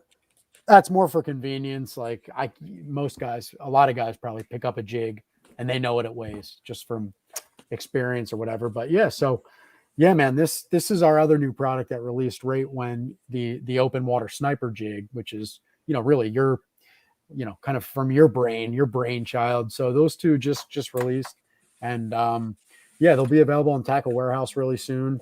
They're on our website right now, I think. And then there's going to be a bunch of kind of smaller independent dealers around us for sure that'll have them. So nice, man. Can I retail it on the Epic Eric's Bass Lab site, man? Yeah, dude. If you want some stock, as soon as we get some stock in, I want to carry Travis's jig, your freaking jig, man. I don't need many. But dude, yeah, man, I'm knocking it out of the park. That jig, I'm going to tie a 1/2 ounce. I found some smallmouth in some along the edge of some grass, but I noticed the ones that decided to get spooked vacate went straight into the grass. How about that? I mean, that's not surprising. Did they spook when you pinged them? Like you watched them go in? Or did you visually, without your... I threw a bait at them, okay. So every smallmouth different. I threw a bait at a couple, and they didn't want nothing to do with me, and they went No, into the grass. The question I'm asking is, did you see them on your Panoptics or your live scope, or did you visually you eyeballed them? Okay, thanks. They were cruisers. I got you. I was just curious. Oh yeah, dude, Travis. So a lot of, I mean, I'm so, like here around us, there's a lot of guys that, I mean, this is just as effective as smallmouth. You know, it's getting smallmouth bites depending on the time of year. You know, but yeah, dude. Like I've got quite a few buddies that are on pro staff. You know, I don't like that term. They're you know they're hardcore guys that like to throw the products, and you know they work to kind of test some stuff and promote it. But yeah, dude, they've been throwing this all around the Northeast, but especially up on Lake Champlain. This little thing in the past like month has been doing really well. Again, it's not like a brand new concept, but I think what's really cool about this is, you've improved it. You've improved it arguably. And I just got to say it, man, the Bitsy Flip is probably one of the best grass jigs ever made. Yeah. It's a good little, but guess what? Thing. It's not tungsten and the hook. So you took, to me, you've like quantum leaped the iconic jig that has accounted for, I don't even know how many tournament wins on the Upper Bay and or the Potomac on this bait in the summer in the grass. Well, that's cool, man. You've quantum leaped. You gave me a smaller head, easier penetration. You know, I've got a better hook. I've got a smaller profile hook, but it's a beastly hook. So you're doing everything I need, and you're taking, to me, the Kitech, which is one of my favorite jigs of all time, this one, but the hook isn't what I need. Yeah. So the weed guard's a little light. I can deal with that. That's a personal deal. It's a personal thing. I can, but for grass, for sure, a little light. But this jig freaking catches them. It's an awesome jig. But you've given me two things that I was looking for. And that's again, I need a reload. I need a reload, dude. When I get to the shop tomorrow, I'll see what we got. But yeah, man, like basically what you just said. I mean, it's no secret. Like this is totally what I think, and the hope is an improvement. You know, that's what I'm saying. Again, I mean. That was the deal. It's actually got, if you look, you can see it's got a double wire keeper. Yeah, and the reason we did that is because the double wire keeper puts all the weight in the head. So all half ounces are right in one spot. So that's why it falls faster. And in clear water and around grass, and it's just something a lot of guys here in the north. Yeah, I mean, there's a tiny short shank. No, this is still the Bitsy Flip, and I'm not picking on them, but look at their snow keeper. So it's maddening because it's gone. But you know, this jig is money. I don't know why they wouldn't just build new molds. Like you know what? They printed fucking millions of them, man. But guess what? You snooze, you lose. It's a giant company, and guess what? You just leapfrogged them. Thank you. Yeah. Does that jig come straight? Does that jig come in black? Well, it comes in one of our stealth colors, which is one of our living rubber colors, and we do have stealth midnight, which it's that color with it's got a little bit of red flake, but it's black, and the head's all black. There's no flake in the head. No better. But yeah, dude, those two new items are really, those two are kind of the things I wanted to talk about. And then, Travis, have you thrown these Magic Flicks at all? And you don't like the 4-inch, which is crazy to me, but we got this new 4-inch size in the Magic Flick. And I don't know if you guys can see, but this is our Gobi color. And it's honestly, like, I think this color is the top seller by a long shot. And for guys that haven't thrown this bait, like seriously, I will take full responsibility if you hate the bait. We'll work it out later if you send an email and don't like it. But this Magic Flick is the deal. It's probably one of my favorite baits in the whole lineup. It's one of our original baits. And I don't know many people that have thrown it and not had success on it. And we just got that 4-inch size in.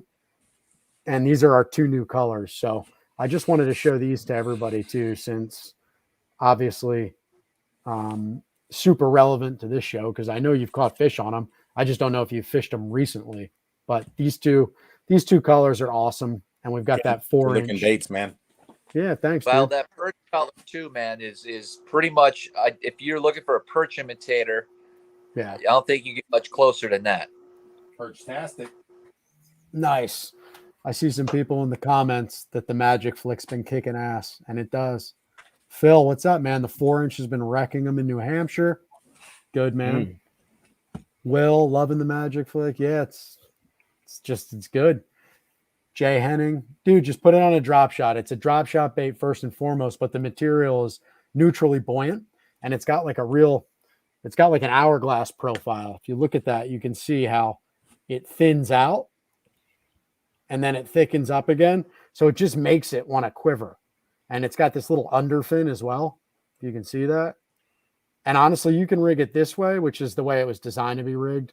But a lot of people rig it upside down or kind of like on an angle so that it catches a lot of water on its side. Any way you do it, it's going to like writhe all around, and you really don't even have to do much to your tip. You kind of just sit there and hold it and just try and keep it in place, and it'll quiver all around. But you can also Ned rig it. Or you can put a nail weight in there and just put a little octopus hook in the nose and skip around like docks and stuff. That I think is an awesome thing to do with that. So there's 3 great options for that Magic Flick. Heck yeah. Cool. Do you ever Demiki rig that, Derek? No, but people do. Dude, I never do, because first of all, I don't like I said, I think I fished like 10 times in the last year. Right. But that's something I really want to try. Like this fall. Yeah, you wanted me to drive like 6.5 hours, like on a whim. I can't do that. I wish I could, dude. I can't do that anymore. But I'm coming up in fall. So figure out where the smallies are voracious. I'm coming. Got it. Sean Lai, the Magic Flick is nice on a Ned jig. Yeah, it's a great bait on a Ned head because it doesn't want to sink and it's constantly quivering there. So it's really good on a Ned head for sure. So Sean's got a good question for you, Derek. He says he likes Beast Coast, but there's obviously a lot of jigs and drop shot style baits out there in the market. What do you think separates Beast Coast from all the other competitors? I mean, you might have to read the question to me again, but does that pertain just to like a bait, or does that just pertain to like the whole brand? I would say the whole brand in general. I think he's just asking, with all the jigs and other, the market's kind of saturated. What makes you guys stand out from everybody else? Because you're certainly doing that. Yeah. I mean, honestly, I think it's, truth be told, I think a lot of people just like to see like a little business grow, which, knock on wood, hopefully we keep growing. And obviously, like, this isn't just a business. It's kind of the backstory is fun, right? It's like, I fucking hated corporate America and loved to fish and knew a lot of dudes in the industry and so kind of went for it. So, but honestly, everything we make is pretty well thought out. Like there's some products out there that are from brands big and small, and like some of them are just, in my opinion, not right or could be improved upon. And that's what's kind of cool about the industry. You could have a jig that looks just really similar to another product, but you add a couple skirt colors that were missing and you use some new materials that guys wanted and you put a shorter shank hook in it, or there are things that you can do differently to where there are always going to be people that love that aspect about the product. So it's that niche. Yeah. I think it's just, I think we're just a little bit different, man. But I don't have a great answer to that question. I just hope it continues. I think Will says it best. Just the quality of everything you put out. Yeah. I mean, that's really important. Yeah. I guess if you want to sound cliche, that's the thing I would say. It's like, I think what you lose with big brands is like whoever's on their quality. And I'm not saying that I don't like, we make like, there's going to be mistakes made. Like I'm sure there's a bad product out there. It sucks to say it, but it's the reality. Megabass has bad product out there. Like, but I feel like I don't like it when people don't like Beast Coast stuff. So I think that kind of like, like the way we package things, like our Magic Flicks, like I hate that they're crooked. So like, if these were just thrown in a bag and crooked, like you wouldn't be able to use half the bait. Absolutely. So, like, obviously I pay double the labor so that like, hopefully the goal is that all the baits arrive perfectly intact. Yeah. Since it's a mech poured drop shot bait that's going to bend up and you need it to be straight. I feel just little stuff like that, just it's not little, man. That's super important, dude.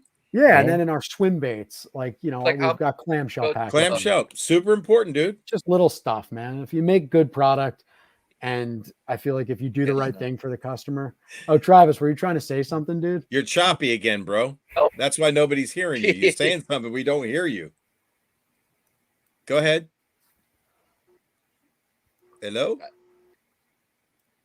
I'm just saying there's a lot like a Zoom plastic or something, and you go to a physical retail store, and you know how like Flukes is a big one, how they're just jammed in, but 12 to a bag. Bent, and it's like 3 of them will be. You gotta boil them. It sucks. Yeah.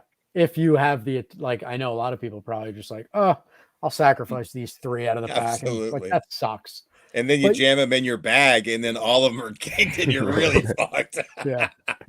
But dude, that's all to answer that question. That's just, I think it's like if you're a small company, you have to make something that's better than average. It doesn't have to be the best, but you got to make something that's better than average and take care as you do it. Well, I'll say this: your color schemes are badass, dude. I mean, thanks, man. Those are going to expand too, which is cool. Yeah. I mean, quality colors are on point, man. Nice. I mean, and the design. I mean, you've thought through the design aspects of what you're putting out, and the why behind something you've just tried to reimagine. Travis's jig from the guy who he saw Wreckham in Wisconsin, Paul's jig, and Travis had in mind some improvements, and then you took it to another level. I mean, there you go, right? That's hopefully the formula. I mean, I'm sure there's people that don't like me or the brand, and that's cool. But right now, all I care about is I just want to make good stuff. That's kind of the deal. It's do everything we can to make good stuff, but still be able to grow. Because like I said, we can't be in there hand tying everything anymore. We just don't but I think we're doing a good job as that gets kind of, that stuff has been outsourced now for a while, and there's been no complaints or quality drop off. So that's awesome. That's the deal. And by the way, your name, the name of the business, forget about it, man. Thanks, dude. Yeah, the brand is badass. So I feel sexy. I feel sexy when I throw Beast Coast, baby. My buddy Bill Kramer goes, I go, Bill, man, what do you think about me tying on this JDM thing? And he'll go, I don't know, Galasso. He goes, if it makes you feel sexy, throw it, dude. I like that term. Yeah, me too. That, if it makes you feel sexy, throw it. Nice. We lost Travis.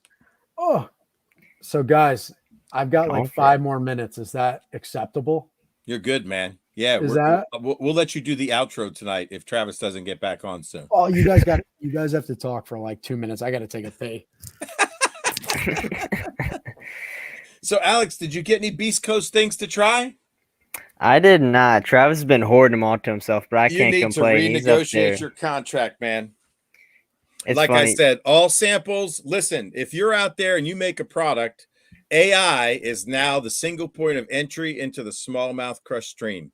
If you have anything you want us to consider, he's booking all the talent for all the shows, any new products. I actually had to send my shaky jighead worm through Alex, and he tested it rigorously on the lakes out his way. Sure did. And he was satisfied with it. So that's the story, guys. If you got a new idea, send it to AI. He's right there. He's right down there, man. So get yourself a P.O. box. Here comes Travis. There he is. He's trying. You're back, Manson child. What up? What up? I'm back. So Alex says he doesn't have any Beast Coast things to try. I think as the intern AI, he should at least get a couple things. He's now the point of entry for all new products. Don't send anything to Travis. You can still send it to me, but you also got to send it to Alex so you don't get in. Travis, good deal. Are we in accordance? Okay, good. There we go. Fill that man's tackle box up, man. He's here for free every night. You know it. Hell yeah. Managing Travis's social media. Hey, we gotta get him some more images so he doesn't use the same for his post. This jersey and you holding those 2 bass. Where's the creativity here, Alex? Hey, I don't know. I thought the one I found on Bass's website of you with the visor was pretty good, Travis. I thought that got a lot of good feedback. That was actually really good. I do need some more Eric pictures, though. I'll go with Eric here. Oh, shit. I can load you up, bro. Travis, you had that spiky hair? Yep. Look like the heat miser. He does. Dude, that was From so funny. That Christmas thing, the Heat Miser. Ah, Mr. Heat Miser. What was that song, man? He sang. Yeah. If we could get Travis to do that, wear like that little elf shoe or something, that'd be cool. You could do it, Travis. I love these comments. It's the best part of the show. Mostly. It really is. So distracted. Tom Sullivan. That's actually really good, man. That's Tom just said, can I see the weed guard angle on the little Magnum? And that's actually like a really important thing. There is literally a huge gap between, you know, where this hook sits in relation to the head, and that weed guard is just a couple millimeters between that point. And it's just thick enough to where like you're not gonna hang it like if you're trying to come through grass. So that weed guard angle is actually an important aspect. Yeah. Yeah, this little deal right here, this jig is just like Travis's jig. We tried to kind of think about a lot of different stuff when making it because there's 18 million just jigs out there. So the little differences seem to be popular with you guys. So that's the deal. But Travis, I was just telling these guys when you cut out for the 5th time that I've got like 5 more minutes. Yes. Is that cool?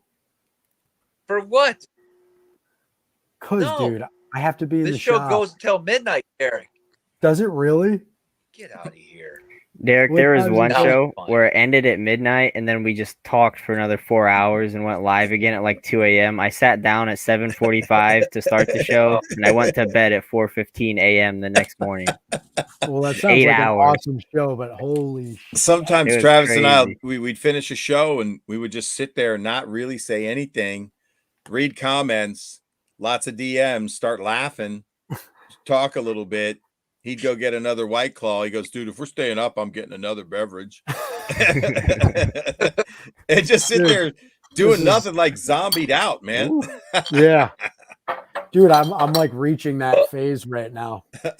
You got to understand, listen, dude. guys, Hey, what? Derek. Hey, Derek. What do you think of my new River Rat sticker, bro? Hold on. Dude, this is fire, man. Are you a river rat, dude? No. Oh, well then. No, a river rat is someone that. Travis, hangs you know, out shut up, dirty Travis. water. I've already look, man, right there, man. That's bad. You know, all the motherfucking art ass, looks dude. great on your stuff, Dude, man. Thank you, man. Thank you, Yeah, man. I realize. Really. Dr. Krankenstein. Alex is becoming Dr. Krankenstein with him 2.5 call- pounders. they Go, call- Alex. Hey, Travis, you're out of this conversation. Go check your Patriot fucking flip phone. Legendary Lakes Tour. Me and Travis are working on proposals. We hope you'll be a sponsor. We want to talk you into being a sponsor. Well, if I knew what that was, I would like. All right, here's totally here's the pitch. Here's the pitch. Okay. Let's hear it. And keep in mind, like 100, 200, 300 people are listening to this pitch.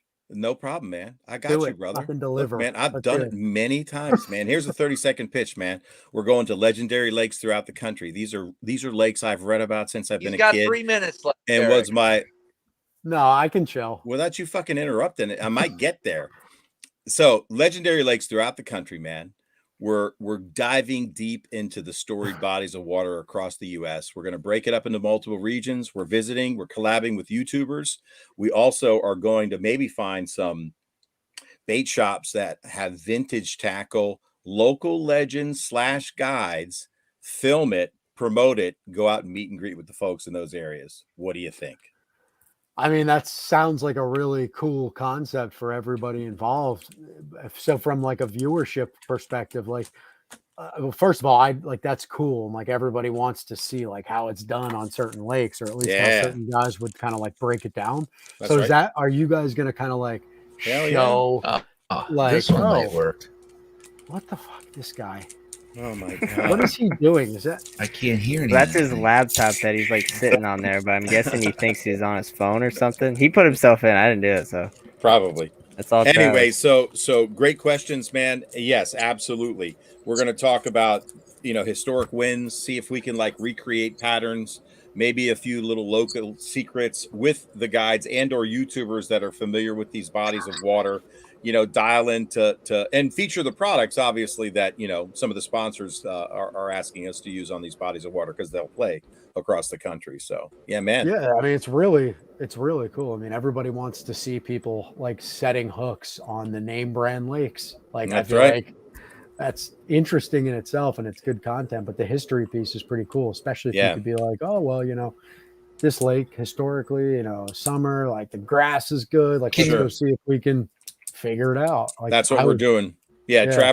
Travis and I were dialing in. Travis in particular, I think he's got a better sense of some of the lakes. Travis on 5 hours a dial-up night in the speed. red. What, Travis? Anyway, Derek, yes. So dialing into that, visiting those lakes when they're supposed to be in their prime, digging down in the history, the local tackle shop thing, I think people would find fascinating.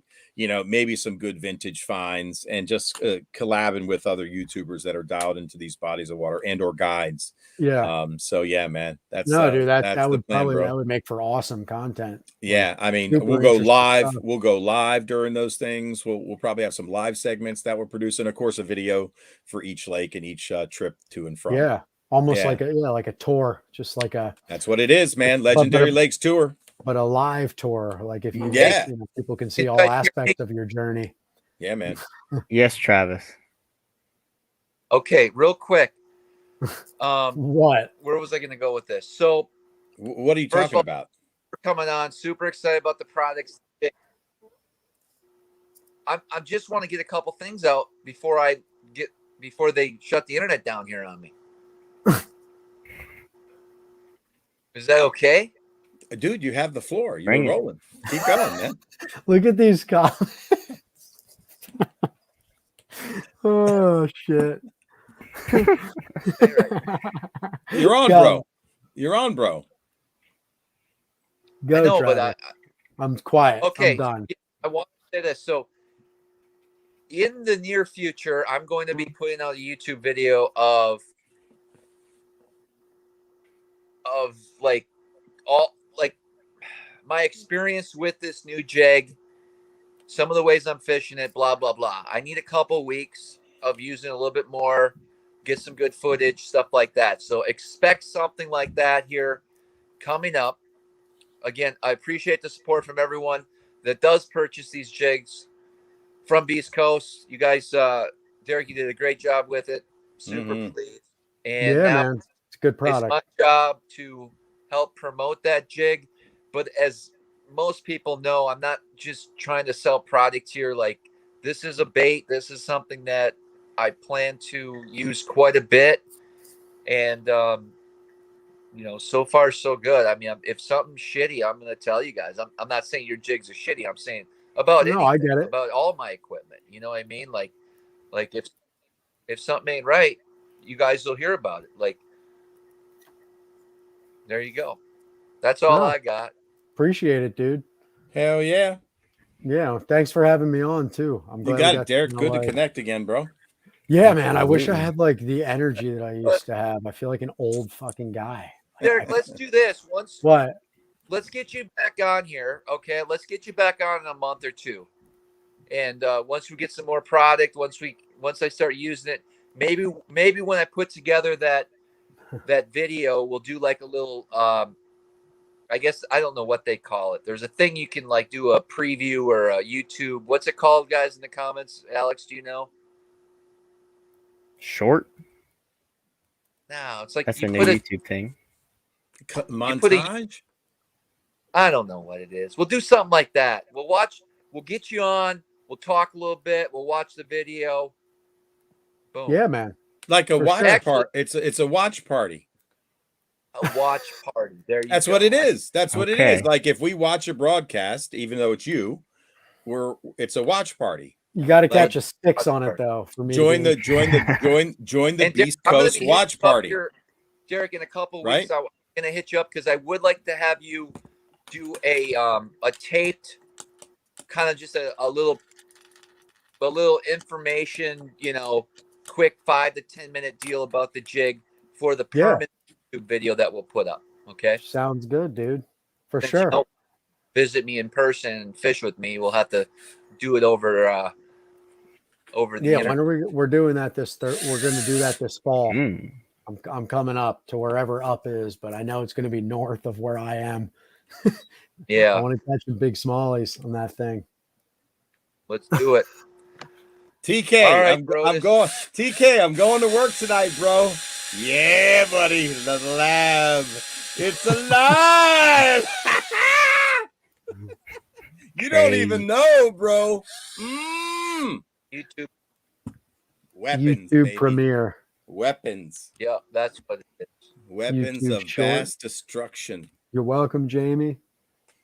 Core 51s, 5 of them. Damn, David, go ahead, In the man. comments before we log off, guys, anyone that's watching, do these jigs pique your interest? Can you find a scenario in your head where you think you can use this for a specific technique? I'd love to hear about it.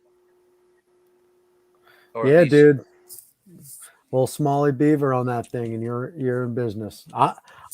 I do. I have the ability to use it. I'm fucking stoked. Hey, by the way, if you're looking for jig trailer colors, so with that sexy melon, I really think the sprayed grass color would be dynamite as well as your that's standard nice. green pumpkins. But for a Smalley Beaver, sprayed grass was one of my favorite trailers. Yeah. This one was pretty good. Christmas and tree. listen, I forgot to even tell you this, you guys. Christmas tree. Totally forgot about this story. So back in the day when I started using Eric. I was just Yeah. talking. Can I show You my guys hear fucking me? color, dude? What's wrong with you, dude? We're talking about trailers. God damn, dude. I'm selling your fucking jig. I tied the prototype. Christmas tree. Smalley Beaver. I like the color. I know. Any other fucking questions, dude? It ain't like I showed the June bug crankbait or anything. Take that. I also caught back in the day. I caught a shit ton of largemouth on rock piles with the magic bug. So largemouth will bite that little finesse deal just as well as a smallmouth. Yeah, dude, that's important for people to realize. It's not like You it's mean got a largemouth trout hook eat in it. crawfish? They eat crawfish? That's unbelievable. Yeah, It's not. Well, hell yeah, they threw do. I would throw 2.5-inch tubes with an Yes. open exposed hook with a size 1 hook for largemouth. Well, there you go. This is you- far Don't be above afraid of that. that hook. That hook You've thrown that hook and caught 5-pounders. I've seen it. I'm sure. And All the day hook long. that he put in it is better. And yeah, small hooks have tremendous holding power, by the way, and it's an open hook. Yeah, it's a good Dude, hook. forget about That it, man. 2.0 is the perfect size for this, man. Truly, for man. Sure. Truly, seen it in action. That is a fact. Yeah. Travis spanks him on that. Yep.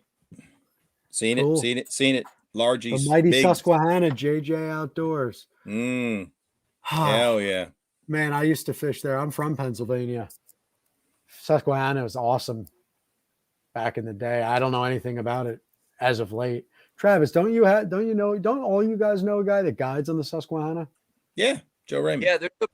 Yeah, there's a bunch of them. I mean, it hasn't been fishing like it used to, but Well, Joe is the one that Derek is referring to that you know. Yeah, he was a really You know. nice guy. He showed me a picture of like literally flathead stacked like cordwood in the Susquehanna, like in like a hole. That's Joe Raymond.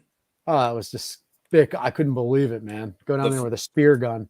The flathead population on the Potomac is absolutely insane right now. Dude, they're hard to beat. I mean, they're like big monsters, like fucking It's prehistoric things. They crazy, eat dude. everything. I was in a Wednesday night deal. tournament and I went 5 casts, 5 flatheads, 6 to 10 pounds in a row and missed 2. That's Where? crazy. Potomac. blue cat or flatheads? Flathead. You know your fish species, Brodus? Flathead, bro. They weren't. I'll show you. Yeah. That's right, JJ Outdoors. It was a That's what school of flatheads, man. Well, We ate there's them, Travis. flathead. Go. Oh, absolutely. Swim school's right. All winter out deep. You're fine without a weed guard. Yep. There you go. These comments are the best, dude. I feel like it's like a sorry, I don't ever do this stuff except for with you guys. So I get super distracted really easily. It's easy. Yeah, You can get really sucked easy. in, man. You can get sucked Sure in. can. Best comments on the web. Absolutely. Well, yo, guys, I have to be in the shop at like 6. All right. Oh, I Ooh. might try and take off to go fishing in like Ooh. the next couple days. I can't even believe I'm saying it, but it's got to happen. So what are you Gotta gonna do throw, it. man? Which jig are you gonna have tied on, bro? without even exaggerating, I actually just found a lake. So I've only been where I am here. So I live right, we're right by Candlewood. The business Okay. is 5 minutes from one end of Candlewood. What? My house is 5 minutes from the other. So that lake is phenomenal. But I finally found a lake where I can throw jigs. Like sometimes I just want it to be easy, meaning what I know they'll eat, not necessarily the fishing itself. But I have confidence in going to this lake and catching like big ones on a jig, which you can't do certain times a year in these, bigger lakes around me. You can do that, but this lake is fucking awesome. So I'm just literally going to throw the sniper jig, the little Magnum jig. Nice. And that's pretty much what I'm going to do. Maybe a Go spinner get bait 'em. if it's a little windy. That's it. Post up some pics, bro. Yeah, dude. Yeah. If I get to go, I will. All I right. will. Come on, man. Make time. Do it. I know. That's like what I preach too. It's like you got to keep yourself happy. The rest of it's Dude. bullshit.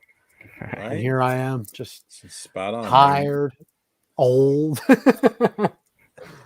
I'm ready, man. I'm ready to fish. Man. But Good All thing, right, man. Eric, thanks again, and we'll see you Yeah. back soon. That's right, Derek, man. Have a All good right. night, bro. Thanks, thank you Derek. guys. See you. Thank you for having me, guys. You got it, I'll man. talk to you. Absolutely. Peace. See Okay, you. you guys. Show the man his way out. That was quick. Bada bing, bada boom. You were quick on that button, whoever outed him. I didn't out him. He did. Alex, I that was could tell how fast, long he was dude. gonna go on with his goodbye. Definitely did a little early though. Was a long goodbye. True. We stretched that 3 minutes. He's good to have on there. I like hearing Yeah. from him. Absolutely. Well, man, congrats on the success of the jig, Travis. Yeah. So far, so good. I'm Yeah, impressed. man. That sexy melon, the straight melon, that black, the Mothman, even the green pumpkin, obviously. But Sure. yeah, dude, like, can you believe literally dropping on them and they sucked it up like they've never seen anything like it? And that's what got me the most excited because That's very cool.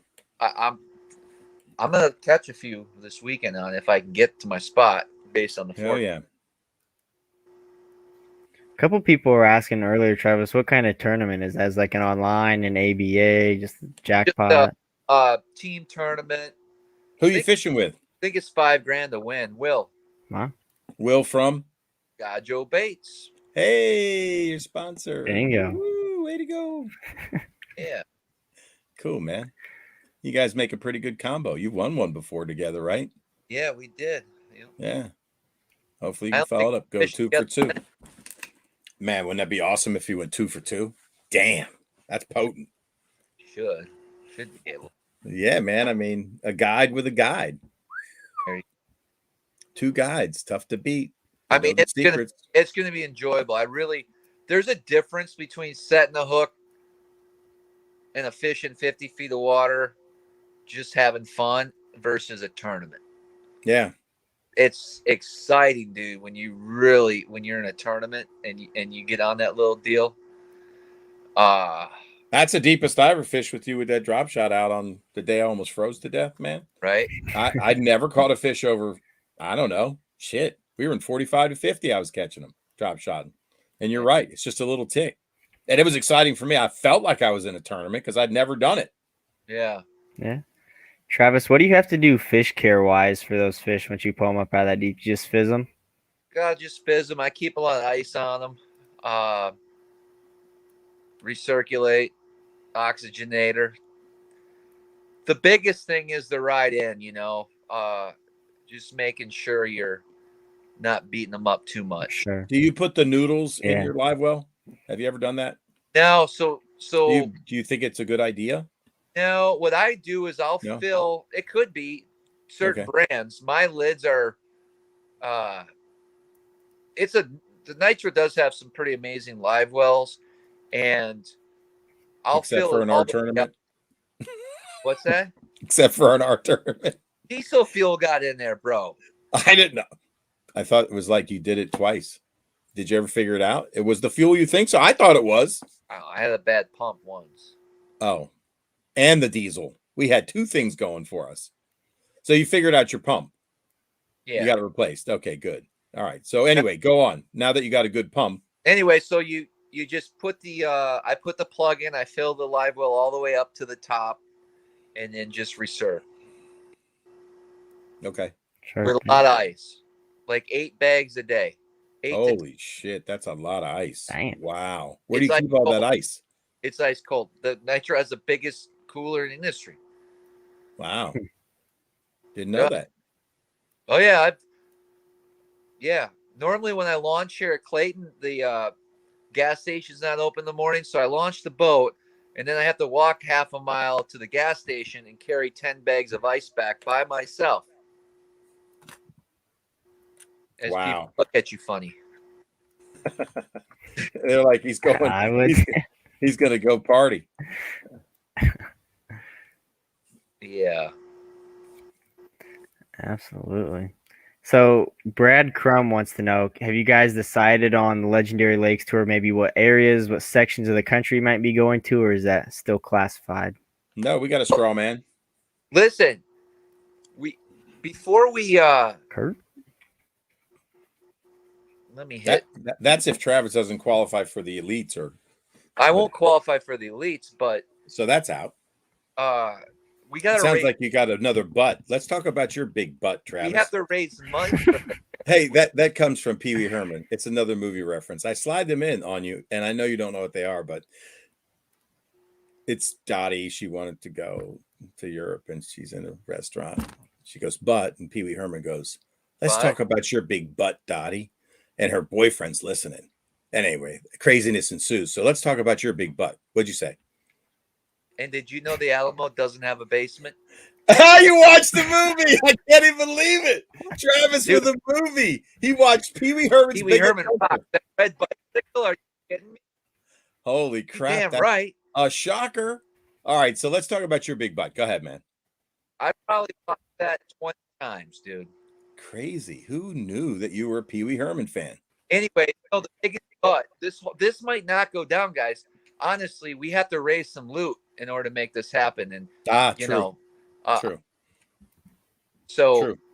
That true. All really and we have to get on. I pitched Derek. He sounded like he was in. We're talking to Rick at Monster Bass, right? I mean, do you start a GoFundMe? I mean, just FYI, fair disclosure. Oh. I'm not taking any money, only for expenses, and this is really for Travis's income to go away from guiding so that he can get permission from his wife. That's straight up. You need to be paid.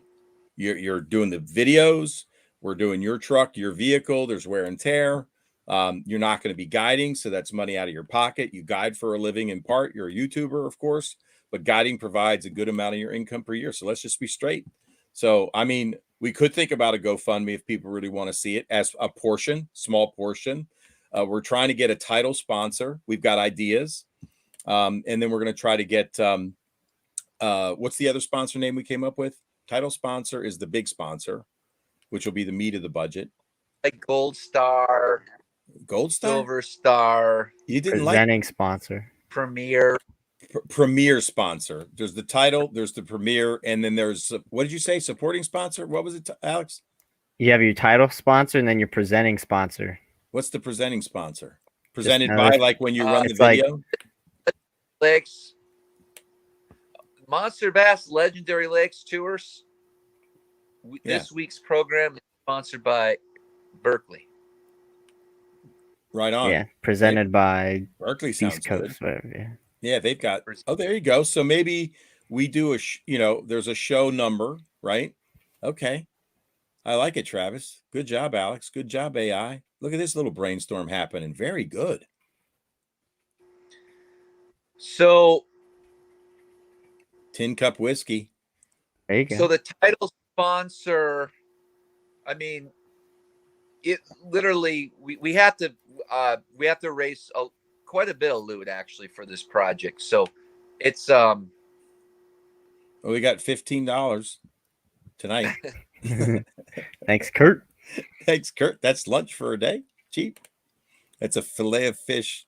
Well, that's Travis's lunch for today. I ain't eating that stuff If we anymore, do, bro. I've been clean. I've been clean. I'm just, it's fun. I know you're really going to do it this time.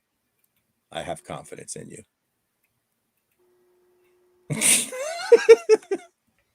That Cheshire, that cat grin you had makes me wonder. Because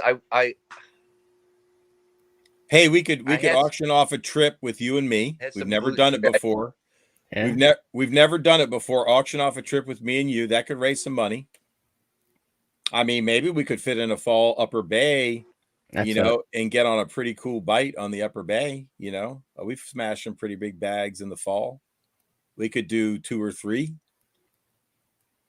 I mean, you take your regular guide fee and the rest is put in the budget. I mean, you want to auction on off one tonight? Just to see. It's a fake auction. There's 226 people. Travis is not into it, everybody. Auction is canceled. All right. Have you put in any more thought, Travis, to like a SmallmouthCrush tournament, SmallmouthCrush meetup, something like that? Getting all the fans either up on the St. Lawrence, on the Chesapeake, some big body of water. I think Will would be down. I got a lot of thoughts, bro. I got all that stuff, dude. Like, it's to the point where I guess got to stop fishing at some point and start working more, like business stuff, Sure. I had 2 days off, and I was going to use these 2 days to explore, and I'm glad I did. I didn't learn a whole lot, but did I really need to fish all day? No. It's hard to go in. Yeah, fishing by yourself, it's fun. It's fun just being out there, exploring and trying new jigs. And I mean, yeah, you deserve it. Good for you. Not in those big waves though. Yesterday, oof. That's a tough one. Yeah, doesn't turn me on. Bad. Was it this morning? Yeah, actually, it was it died off later in the day, but I launched 3 times today. That's how bad it was. Yeah. Wow. But yeah, it was. I had to take the camera off the back butt seat, move the butt seat up front. Like I had to use a butt seat today. It was getting annoying. Yeah. Oh, and here's a cool story. So I lost all my waypoints, right, or a bunch of them, and I had this magic big rock on this ledge, and I could not find it. I looked for it a couple weeks ago. Finally, today, I'm like, screw it. It's right over there. Let me go look for this thing. I literally was idling for a good 45 minutes, almost ready to give up. And then something popped in my head. It's like, ask the universe for help. And so I said out loud, I said, universe, where's that magic rock? And then not 5 minutes later, I turned my boat to the left, and I'm like, there's the fucking magic rock. And then right afterwards, without even thinking, I go, universe, I want $5 million in my bank account now. Did it happen? Well, I gave him a week. I said within a week. It don't hurt to ask. You got to ask, dude. JP moved it. That's pretty funny, Rich. Rich Shackelford. That's the funny comment of the night. So, Travis, Jamie Newton's got a good question for you about, could you explain how someone for the first time that's never done it, could you give us a one-on-one class for driving the big water? That's $650 with Travis up at Ontario. One of my next YouTube videos, I have it done already. It might be released tomorrow or Wednesday. Everything you need in your boat for big water specifically. So I do have a video coming out, but for driving, it's pretty simple. You're only going 15 miles an hour. You just want to keep the bow up and have as smooth as possible fall in between waves as you're running to your spot. So I don't get a lot of vibration in the boat. I don't want stuff getting loose. I don't want my graphs tore off the boat. I'd really take it easy. It's like, listen, if we have the wins, we're gonna have, What are they on calling for? Saturday, it's gonna take me an hour and a half to get there. Is Will down for that ride? Maybe 2. Well, I don't think he has a choice. He's coming with me. Will, if you're watching, do you have a choice? And I'm gonna say something else too, because somebody here, Kuda goes, first tip, put your rain gear on. So true. Listen, I don't know if you guys use that Striker rain gear, but I've been wearing it, and You like it? I've been in love with that, man. What? It's awesome. I love it. Is it good for like warm water? Is what you're saying? Warm weather rain gear? Warm weather, perfect. Really? What do you like about it? Wow. Isn't that the same? Isn't that the same company that makes the neoprene suit? No. That's Stormar. Stormar makes a great neoprene suit. I thought they had a Striker is a version. It's a walleye. Totally different company. They're an ice company, right? Don't they make like a great ice suits and stuff for ice fishing, Striker? I think so. Yeah, that's what they started in the last couple of years. They've been making more bass. So breathable, you don't sweat, you're not getting hot. I mean, you're up in New York, but have you worn it where it's warm yet?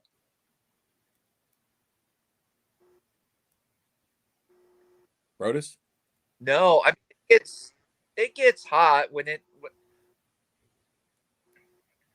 it's hot up here, bro. What's hot? What's hot? Well, I take it like I'll overheat. Yeah, if I stop and start fishing and the sun's out and it's 90 degrees, you're gonna get hot. Got it. But it really is a pretty nice, so far. Like I haven't worn it a downpour yet. Just okay.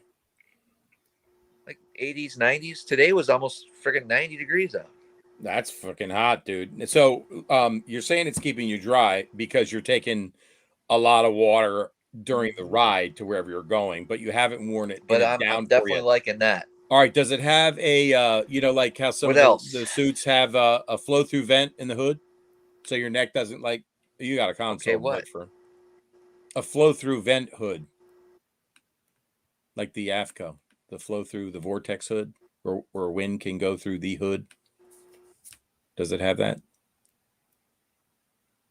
Travis? Right. Right? No. Unbelievable system to keep your hood. It keeps your hood.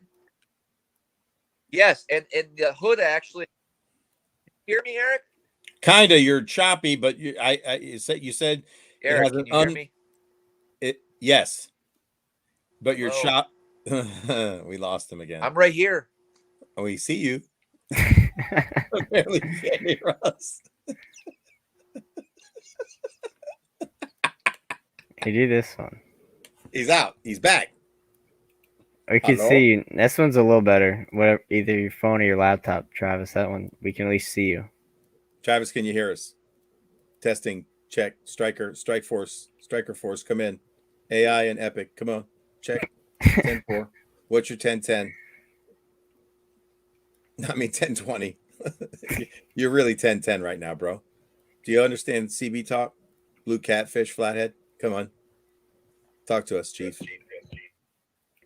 There we go. Double Travis. He's gonna double us. Turn that volume down, you rookie. Are we good? I don't even know, dude. Nope. What the? Are you using your Patriot mobile phone? That's a long story. Give us the short version. Can you kick me out of here, Alex? I'm hearing multiple things. We'll kick you out. There you go. AI, good. I can't wait. What he's got. Patriots run by Verizon. I guess the joke's on him, but shitty, apparently. I don't know, man. Anyway, so Striker. I think I heard him say that it had an incredible hood system. That's good news. What I want to know, if anybody has a striker rain suit, does it have the vortex type of hood where the wind can go out the back but keep water out? Let's hear. I would guess so. And they were bringing up a good point. I'll look it up here real quick. Yeah. But I know Stryker is a part of the Rapala family of brands. Oh, under all of that. Can So we buy that off the Rapala website if you're a Bass U subscriber? that's where I was going with it. I believe you probably could take advantage of that. 40. Yo. Yeah. What? You got me? Alex, that's monster. Yes, we got you, Travis. Travis, you're back, man. So you said it had a great hood system to do Awesome. what? To do what? Just it stays on your...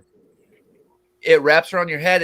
The hood doesn't fly off. Your hat is all inside, and it's got extra things here. Very comfortable. I'm really love fire. Okay, good.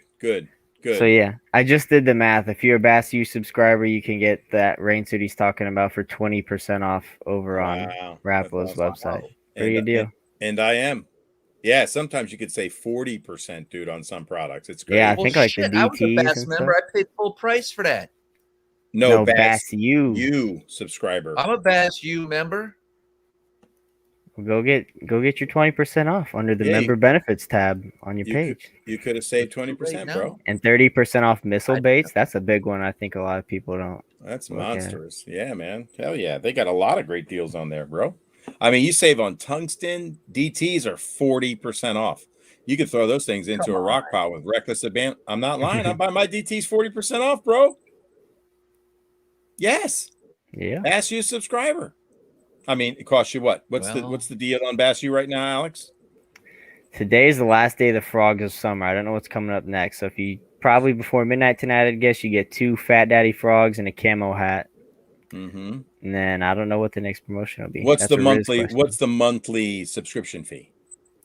Monthly, I am not sure. I know the yearly is typically $150. I know that sometimes they'll have deals that bring it down to $100. So depending on when you get in, but generally, I would say there's always an annual benefit. You know, if you sign up annually, there's going to be a bait or a gift card, something like that involved. So definitely make sure if you sign up, take advantage of one of those deals. That's going to get your best value. Yeah, I mean, just the savings on tungsten and DTs, and I mean pliers. They got all sorts of good shit that you can really save some loot on.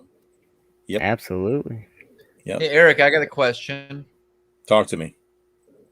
Oh, so I have a Vanford, and I put some backing on, and I put my braid on it, and I cast it, and the bottom of the spool is wider down below, like a line. Yeah. So I took all the line off. I redid it. Same thing, and I did it again tonight because it was pissing me off. You need a spool spacer. They probably put spool spacers in. You got to watch a YouTube video on it. Like if your line's not coming even, there's spacers that are below the drag system, I think, and you can add them or take them away to prevent that problem. Well, how about they send me a reel that just works? I don't know. I don't know. I own a bunch of them, and this is the only one that's giving me problems. So I was going to make a phone call and be like, I'm done dealing with this. Well, that's interesting. The only one that does it that way. Crazy. Oh, yeah. All the other ones are fine. All right, just open up one of the other Vanfords and then compare it to that Vanford and look inside and see if there's a spool spacer that somehow you got an extra one or they didn't add one and they forgot it. I ain't going to open it out. Oh, okay. Well, there you go. I won't put it back right, dude. Okay, it's pretty simple, actually. It's a thin little plastic washer. It couldn't be any easier. I don't like taking stuff like that apart. No, it's just taking the spool off of the fucking reel. The little knob on top and then pulling it off and looking to see if you're missing a spacer. I can do that. Yeah, they give you free spacers in your box. Like, I don't think you probably have a Vanford box with you, but if you have your Vanford box at home, I should have to put a spacer in. All the other ones were fine. Somebody fucked up at the factory. I don't know, bro. But yeah, by all means, call them up and have them send you a new one. Or put a plastic washer. Here's what's so funny. So it was a half hour before the live was supposed to start. St. Croix sent me another spy bait rod, so I'm rigging it up. Yep. And I'm like, well, I'll use this same reel. I know it was giving me problems earlier today. So I took all the line off. I redid it. Then I tie a tube on real quick. And I'm back here, and I'm going to sling a cast across the fucking highway, right? Yeah. And damn thing did it again. I almost took out the guy's fucking truck to my left. Oh, geez. Yeah. Well, that's all it is, probably. You got some people giving you tips here, man. It could be the spool's not tightened all the way down. I don't know, man. But I think it's a spacer, personally. Oh, okay. That's what it sounds like. Well, Try that. There's so many things I have to do. I have to get the spool. I got to get that fixed. My Lowrance light doesn't work, so I'm a little nervous about that. Patriot Mobile's giving me some problems, and then That's not good. What's that about? I can't switch over from Verizon. I still got Verizon, and they don't want. They apparently. No, that's what runs Patriot Mobile's network. No, it's not. I have a. No, it's not. Oh, you mean they have a Eric, special you know what you're Patriot talking plan? about. No, it's. I think it's on their website. Yes, they use Verizon as well. I'm saying the people that, yes, they pay for the cell tower services, but I'm not giving my money to the deep state, okay? But they run their network. What are you talking about? Hey, listen, this is pretty cool, man. Do you guys ever forget what line size you put on your reel? All the time. Well, use these, man. I put them up on my website. It's a little waterproof sticker, tackle What's ID. that say right there, Holmes? Yeah, Skills. baby, you got it, man. So Except he didn't have 8. Holy shit! Oh my God, was that in the fan? Yeah. Except he doesn't have Anyway. 8 pound. He only had 10, so I used 10. No, this has 8. My sheets. Well, have the 8, new man. one does. So anyway, guys, check it out, I man. put They're them up on back the. in March, dude. On my. Hey. You could check those out. Tackle ID. They're like $5 a sheet. There's like 420 stickers on here. It's plenty for a season. It's like 14 of each size. Braid, mono, fluoro, and never forget what you got, because I always Where do did it, they man. get that? Where did they get them? What? Oh, on my Bass Lab site. I'm carrying them now. Bingo. Yeah. JT, check so it this Bass Lab is what? You're making what, 8, 9, 10 grand a month profit off of this Bass Lab? Oh my God, not Come even on, fucking Eric. close. I barely Come on, paid for the man. artwork from Goonie Wolf. Shit. Hey, but I also You am sell gonna put 3,000 like stickers. You Listen, sell 3,000 listen. stickers a week. You Where are sell you getting shaky your- head jigs. You sell. I sold 37 shaky head jigs. Do the math. It ain't a lot. Jeez. Hey, I am going to put up some very limited release Lucky course. Craft out of production, and I might even put up some Zoom WEC crankbaits for a really good price for the viewers. Guys, use anyway, check it out. Eric 40 to get 40% off. There's no Your discount next order. code. Sorry. Nice try. 40%. Shit. Travis, You what are come you back, smoking? you remember, then you get it for 50% off. That's funny. Travis told a joke. I like it. Oh my God. Yeah, man. The E7, man, it's one of the best reels ever made, man. Boom. 701. I got the 201 because I'm a lefty. 201 E7 is what I got. And I got some reels that I need to get tuned up, man. So I got a bag of them going out. Yeah. Nice. Yeah, Anyway. if you're right-handed, you can't find a reel right now. Are you Left- serious? Still I've- bad. I've been buying them defensively. Like if I see a right-handed reel that I'm like, oh, I might use that one in the future for something, I just buy it right now because I don't know Are if you I'm serious? Yeah, it's bad. Wow. Jamie. Yeah. Jamie, you can call me for some Zooms, man, because I got to, tell me what you're looking for. I've got, I don't know, a decent collection. So let me know. Heck Anyway.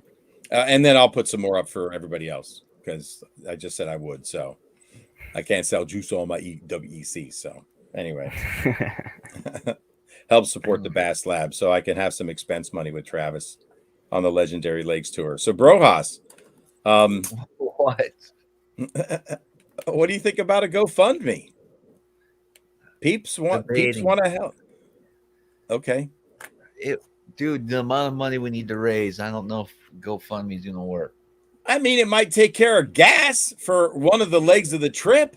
Yeah, I think too. They take a nice cut GoFundMe does. I'm sure they do. Oh, what did We'll they look take? I into have it, man. no clue. Let's hit up some predominantly It's just stable. brainstorming. Let's hit up some stable companies that we believe in. Let them know our idea, what we plan on doing. Yeah, and let's wait for a little bit of feedback and see what we're up against. I agree. I'm working on the proposal this week. Travis and I kind of outlined it, and the resumes are done. The bios on each of us are done. I spiffed them up, wrote mine, and I think it's a compelling story. I've pitched it to a few brands, Travis. You know that already, and the response was positive. Have you pitched it to anybody yet? Not Loosely? yet, because no, I want to get everything just in your travels. I know, but just the concept. Eric, I'll be back home next week. I'll have 4 days. One of those days I'll devote to getting everything squared away with this and set up perfectly, so we can send out resumes and things like that. Absolutely. So are you putting a resume for yourself, or like just the general overview of what's going to be done, what the value to the company is? Well, we have resumes on ourselves and then kind of a proposal. Yep. Sure.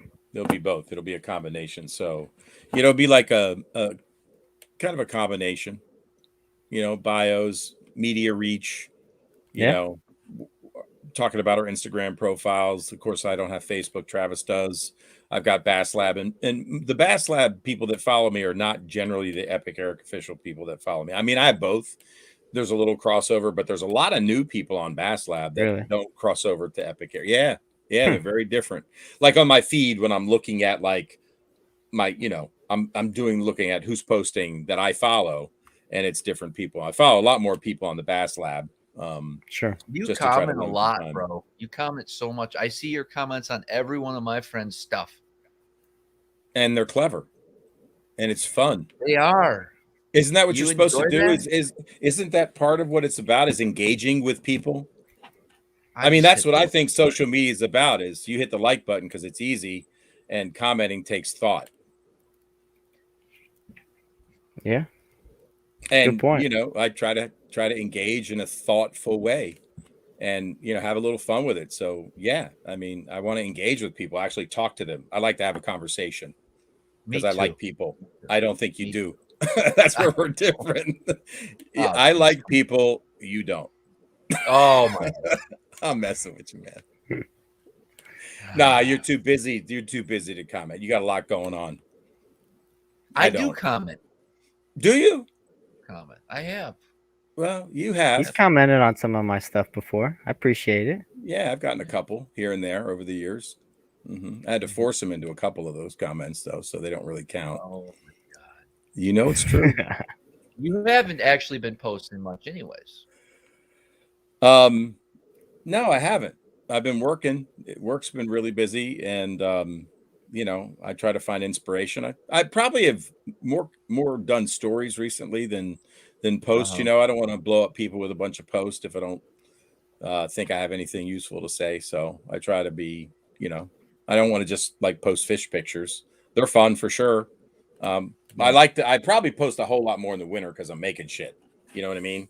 Yeah. And yeah, I've got a lot of stuff in the works. I mean, I'm working on some finesse crankbaits with Marty Burns. I just sent 400 lures to TK at Tacklecraft. 400, including vintage baits, oddities, and I'm working on some ideas and collabs with him.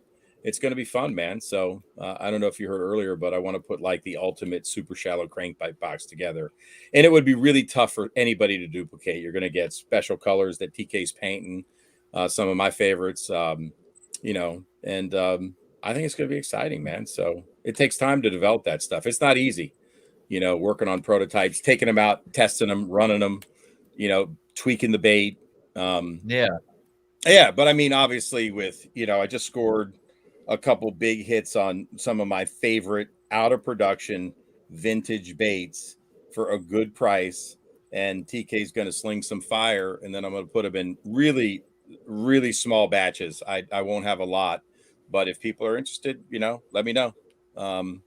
It'll be fun, man. This is the kind of stuff I love to do. I love to create. So it's awesome working with a custom balsa maker like Marty and the best airbrush artist in the nation, TK Stanley from Tacklecraft. I mean, I'd like to bring some t-shirts to the fold, so I'm trying to work on a way to do that because people have been asking for the River Rat and Bass Lab, and I'm almost out of my t-shirts on the site.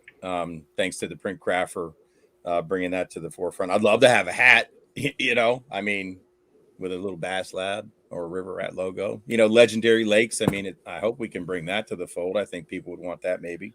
I don't know. Sure we will. Yeah. Yeah, man. Anyway, there you go. I have big visions for this, Legendary Lakes logo on the truck and boat. Yeah, hell yeah, man. I gotta get a new truck for this deal, dude. Right. I'm thinking about the Toyota. They're coming out with a new engine. Supposed to be better on fuel. Wow. And so I might go with the Tundra, dude. Dude, I'm a Toyo fan, man. They are uber reliable. They're bulletproof. I rarely, if have ever had a problem in my 4Runner, and isn't that what we all want? I mean, truth be told, the 4Runner sucks on gas, but it's such an iconic vehicle for them. They don't seem to care. It's the last vehicle that got safety upgrades. They did some on my new one that I have. I got 30,000 on it, but I'm really hoping they bring out some more safety features because I'd like them, but I don't know that they're ever gonna frickin' redesign it, man. Yeah, Jamie, River Rat hat, hell yeah, bro. Anyway, dude, I'm stoked for you if you get a Tundra. I feel like they're a great vehicle. Yeah, really I'm hoping. My check engine light came back on the way up here, and I'm winging it right now. So, do you know what it was? No, it said something about engine overheating, something like that. Was it overheating, or do you think it was just a faulty signal? Probably just faulty, but then I'm going to take it to the Ford dealership. They're going to find something wrong with me and charge me another $800 to $1,200. Right. Pretty much every 4 months is what's going on. But I got 140,000 miles on the truck. You know what I mean? That's a lot. Stuff's going to happen. And I agree. But Toyotas don't start getting going to like 140. They're just legendary reliability, man. I don't know if anybody else has had the same experience, but I'm not trying to promote Toyota, but I've been happy with mine. Love to promote them. We'd love to have them on the Legendary Lakes tour. Oh man, let's go places, dude. I mean, that seems like right up their line. That's thinking big, man. I mean, hearing my little, Bass Lab, I'm going, could we, me and you, get a national global brand like that? It just seems out of reach, but maybe. Sure. I don't know. Yeah. I mean, that would be unbelievable. I don't know anybody. We got to find the right contacts, Yeah, true. Mm-hmm. Yeah. Right on, man. Hey, man, thanks everybody for all the great comments. I know I haven't been typing in because I've been into this conversation, but I appreciate the positive feedback. It's awesome. Yeah, comments are good tonight. We got a good crowd. I know BTL was going at the same time too. I forgot about that. So hell yeah, man. Got a pretty good crowd over here, and I still appreciate everyone hanging out with us. BTL's live right now? Not right now, but they were earlier. Yeah, they're doing night shows this week. They got something going on. I don't know. Travis, talk to Pangrac, man. Why is Jeffrey stepping on us, man? I didn't either, man. Damn. I don't know. John right, guys. Said, you know it. That's a Ford dealer. Sad. Plugs 250. Wires 250. Cool and flush 250. That's any dealer nowadays. They're ridiculous. Oh man, dude, what's right? the deal with dealers, man? Like, that's where they make their money, Travis. It's because people that don't know what they're doing will go in there and they'll say it's. Do I really need to change the air filter underneath the glove box, or are they just messing with me, man? I don't think I've never done that, but I don't know anything about cars. So every time I go in there, they want me to buy an $80 filter, air filter for this, air filter for that. I mean, they definitely, I think they try to upsell you on stuff you don't need. Does it help? Maybe. Does it hurt? Probably not. But is it probably not worth the $250 they're asking you for it? Mm-hmm. Who knows? But yeah, I think you guys got a lot of good stuff going. Definitely. We just need to get it going, man. Yeah. Gotta get off the water and get it going. That's true. Stop fishing so much. Well, Travis, that's you, brother. But that's your job. So Right. it is what it is, man. Not really, know? man. I had 2 days off. But you needed it. Travis, why don't you just go win the last open? That's like 50 something grand, and then Yes. that's a good head start. Yeah, but I don't think he's going to use that money for the. You're going to want more money. Yeah, that'll probably go to the I don't know. Truck fund, Yogurt store. Well, college fund. Yes, true. All good places. Yeah, all good places, man. It'll go I got my somewhere. work cut out for me. I literally, I feel like at this point, if I didn't have a day of practice between now and that tournament, I would feel confident out there. But the weather needs to be right, you know. Sure. That's the biggest thing. I really just, if I can get good weather, man, I can go and grind it out. It's not easy for me out here. It never seems to be, but it's Is it enjoyable. easy for anybody? It's fun. I mean, do you think it's these easy for guys- anybody? Yeah, the Well, the guys that Johnsons, live up there, man. I mean, sure, you live I in live PA, up here, dude. dude. Okay. It's easy for some people. Yeah, but I mean, I think they have a little advantage, right? Not really. I tell you what, a new set of eyes on this place too, I think helps. You mean like Will? No, Will be What do you along mean? for the ride. Well, who's, A new setter, like no, Will- I'm saying Will- for new Will, people. if you're watching, did you hear that? You're just along for the ride, bro. What the fuck? He fucking guides for smallmouth. What are you talking about? He lives on on the the St. wrong Lawrence, end of the river, bro. Yeah, but I mean, He's that's on the just wrong end of way- I mean, you start to understand what to use, what to throw, the gear, the setup, the retrieves. He knows what to throw. I'll put him around him. I'll put him around him. He knows what to throw. Okay, well, right. You're the one practicing. For the love of No. God, he's along for the ride. Oh, you're in trouble now. You're in trouble I'm now, not. boy. He's in that thing. I am not. I can't wait to He's show him out this for a clip. good time. Market, We're gonna have a market. good Hold on. Market 235. Will, if you're watching, you're along for the ride. Travis will catch them all. No, what I meant is I have confidence he's going to Oh. put 1 or 2 fish in the box. 1 or 2. No way possible Yeah. he could put 3. Has there I ever hope been a so. tournament? We're gonna have him on live. How many did he put in the box on your last win? I don't Clearly, remember. you're counting. You don't remember, then how do you know he's only going to put 1 or 2? He's going to be good for 1 or 2. I'm just guesstimating. Guesstimating. Now you're starting to be shaky on me. You don't remember what he And put in the here's box. why I said it, Eric. Do you think Here's Will remembers why I what he said put it. in the The box man that with the last win? rod. Go ahead. The man with the rod and the eyes on the electronics is the one dialed in on my boat. Well, how do you explain me catching more than you sometimes?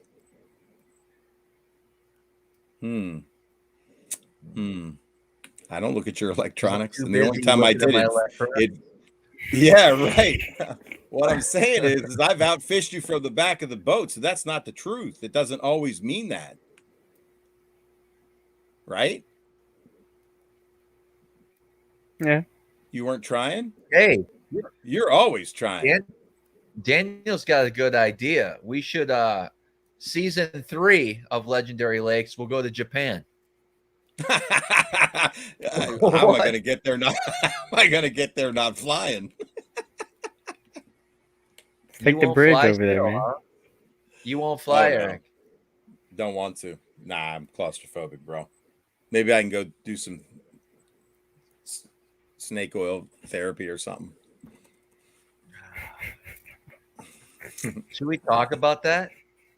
Don't, man, don't. Not yet. No. Not yet. No, I think When you do- should talk to your dude first and then figure out what the fuck you're taking him for. I've already Did you started taking my stuff. But did you make the call to know what he's treating? And you didn't just make that up to like goof me, right? I thought I've about been that. taking the stuff. I do No, 5 sprays. no, stop it. Stop it. What I'm saying is you didn't just make that up to goof on me, right? Because that would have been an incredible joke. Because No, it's true. I'm taking both of those things. okay, you said you were going to call your Eastern medicine doctor and ask, why did you prescribe those two things for me?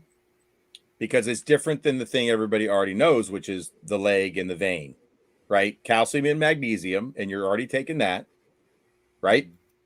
Okay. And he's hoping he's going to get you right. But the other two things were astonishing to me because it sounded so weird. And we were both laughing and cracking up. And then we were like, maybe you should ask him, because when I asked you, why did he prescribe him? You didn't know. I didn't know. I just looked up some of the reasons why people would take this. So what are those reasons? For a variety. It was across the board. I just know he has my best interest. And if he says I need to take that, I'll take it. I don't know that I'm ready for you to announce it on the stream, but if you are, no, we don't have to. It's up to It'll blow everybody's mind. It will blow everybody's mind. I didn't even know this stuff was available. It blew my mind. Dude, when you told me, I'm like, I first thought you were fucking around. I'm like, come on, man. And then you're like, no, it's true. And I'm like, what in the world? And why? And what does it treat? So no, I don't think the world's ready for it. But what I do want to know, here's the thing. If it works, well, how will you know it works if you don't know what he prescribed it for? I know. Look, he interviewed you for a long time. He asked you a lot of questions about your entire life. And then he's prescribing these things. So I think what you should do is listen, Dr. whatever his name is. I need to ask you one important Mr. Glidden, I need you to answer one important question for me. Why did you prescribe those two things? Because I'd like to know what difference you think it will make in my well-being. And just listen. And then compare how you feel today or prior, because you know how you felt. And then after you're done the course of it, did it make a difference? And then talk about it. If it worked. I think that'd be fascinating. I told you, I'm totally interested in Eastern medicine. I think I like my college, the one college class that I thought was the most fascinating to me was Controlling Stress and Tension by Dr. Allen. It was a great book. It was a great read. He taught us relaxation techniques. I used them in my life. I've given them to my kids. I've done it with my brother. And it's a physiological response. It's not drug induced. It's not Xanax. It's not any of that stuff. And I'm not saying people don't need that, by the way. I know you have a different feeling, Travis, but it was very fascinating because he was truly like an Eastern medicine. The body can heal itself in some situations. So, anyways. Okay, listen, real quick. So, will you call him, please? Will you call him, please? So the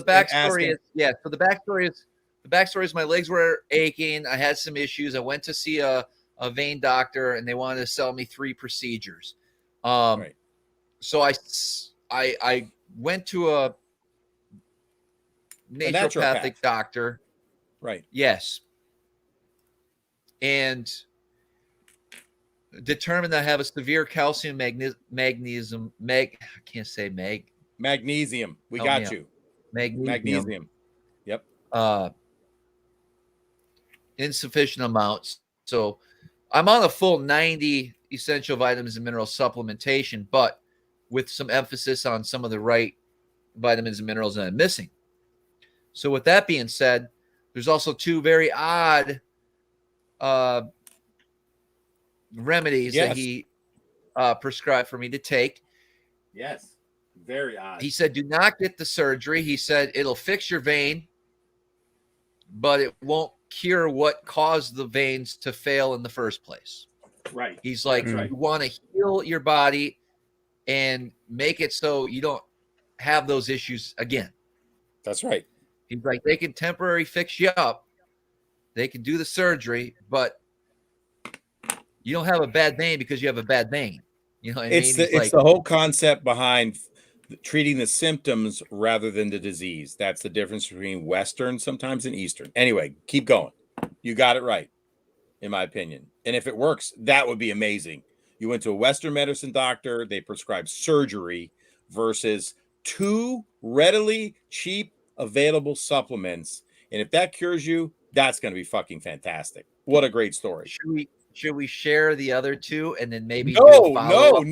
No, not until you know what he prescribed them for. You got to give him background. Okay. You just told him that, look, you went to a Western medicine doctor and you don't believe in Western medicine. I got that part.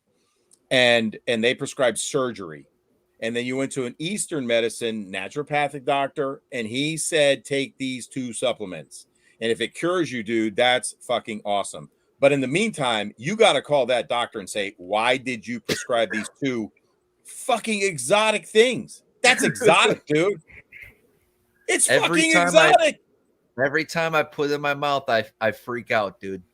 I'm sure you do, but you got to know why you're taking them. Look, I got stung 17 times while I was bass fishing at an old lake where the original snakehead was caught in Crofton, Maryland. I went back to rekindle some childhood memories. It was called Clinton's Pond. Spring-fed lake. I'm walking along. I bump into a log. I feel something bite me on my arm. I look down. It's right by my wrist. I fucking smack it as hard as I can. It was a wasp.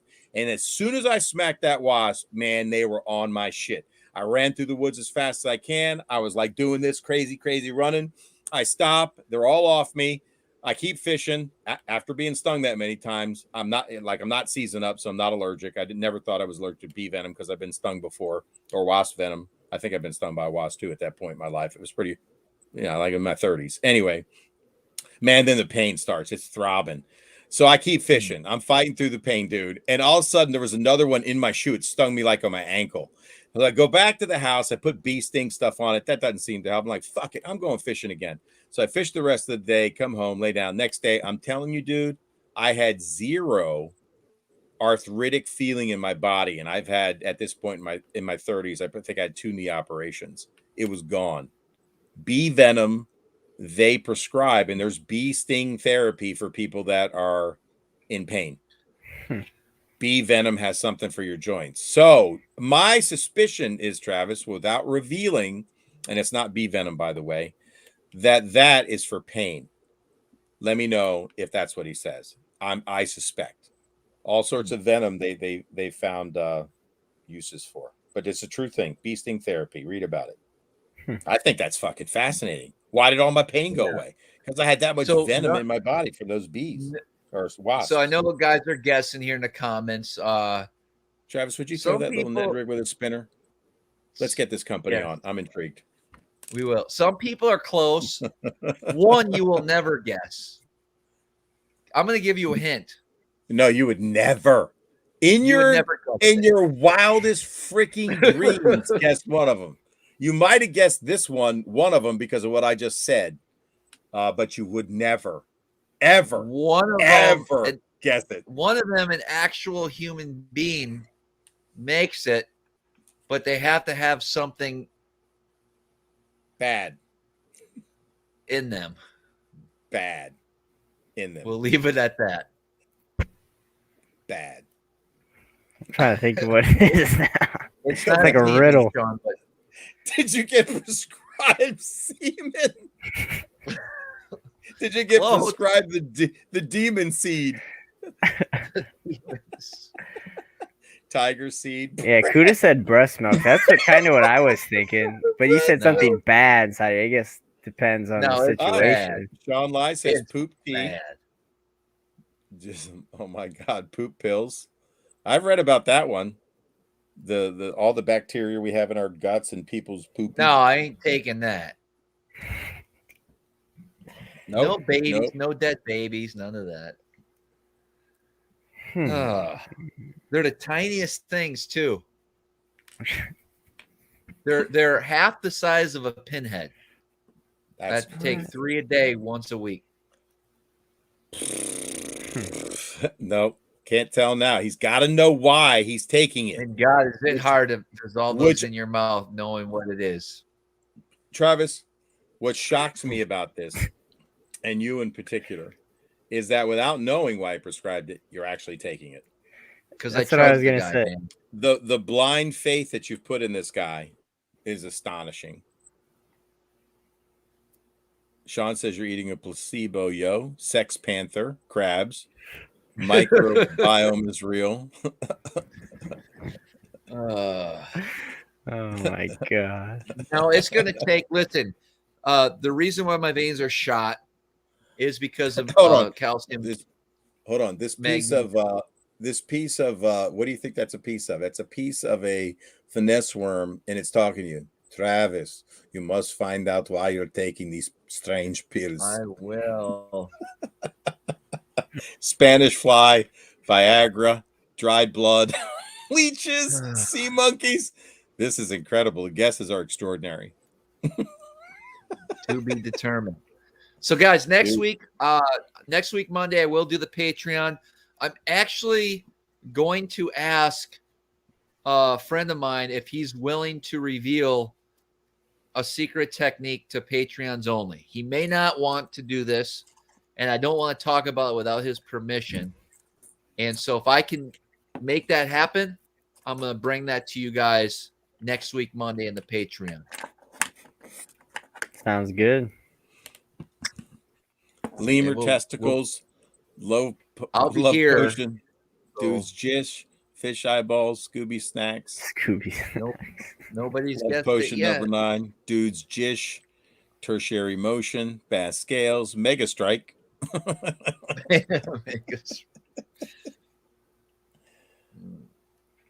Wow. Hey, hold on, I got to show this for Amy at Printcraft. Amy at Printcraft. Can you guys see the Bass Lab logo? Sure can. There you go, Amy. Just for you. Looks good, man. Boom. Yeah, it does, doesn't it? Turned out awesome. Oh yeah. The Bass Lab. That's right. David, I think Jimmy's good. I haven't talked to him in a couple of weeks. I talked to him. He was just up at Cayuga. Came in 40-something. He fished a very concentrated area for 9 hours, the entire tournament. Dang. I think he said he went 30 yards, no more. Crazy. Swear to God, to catch his entire limit. Man. That was really tough. They're killing a lot of grass up there. It's crazy, man. You're welcome, Amy. Thank you for the great print job. I only got a handful of t-shirts left on Bass Lab, and if you order tonight, I will throw in some stickers just because. Travis says, by the making way, millions. JP's going to join me Friday. He's going to fish the tournament too. Oh, that's awesome. And then I got a call from Casey Smith. He wants to crash here Friday night. So we'll have a little party Friday night here. Who's Casey Smith? Just a buddy of mine. He's been on the SmallmouthCrush podcast before. Oh, cool. He's one of those smallmouth dudes. Top smallmouth angler in the country. Hello. Ooh.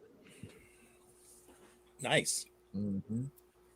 Powdered toenails, kidney stone, placenta from Chinese organ farms, placenta soup, human antibodies, recycled CBD. Nope. Oh, nice. John Hennings finished 29th. Yet. Hey, John, good job, man. Close. No, they're not. Nobody's close, and it's not something like Cuda, poison ivy. That's not crazy. I'm talking, think of the craziest thing you can think of and then make it crazier.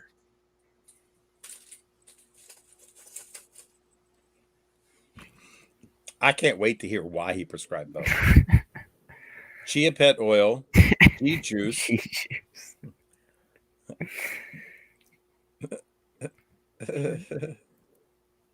Somebody did guess one of them. Somebody did guess one of them. Bat venom. But they don't know what species. Right. Asian carp oil. This is inventive, man. I like this. Is fun. This has been fun, man. Semen. Alien semen. Oh my God. Can you imagine kidney stones joining and seeing the comments? No, you can't get rhino horn powder. Earwax. That's legal. COVID-19. LOL.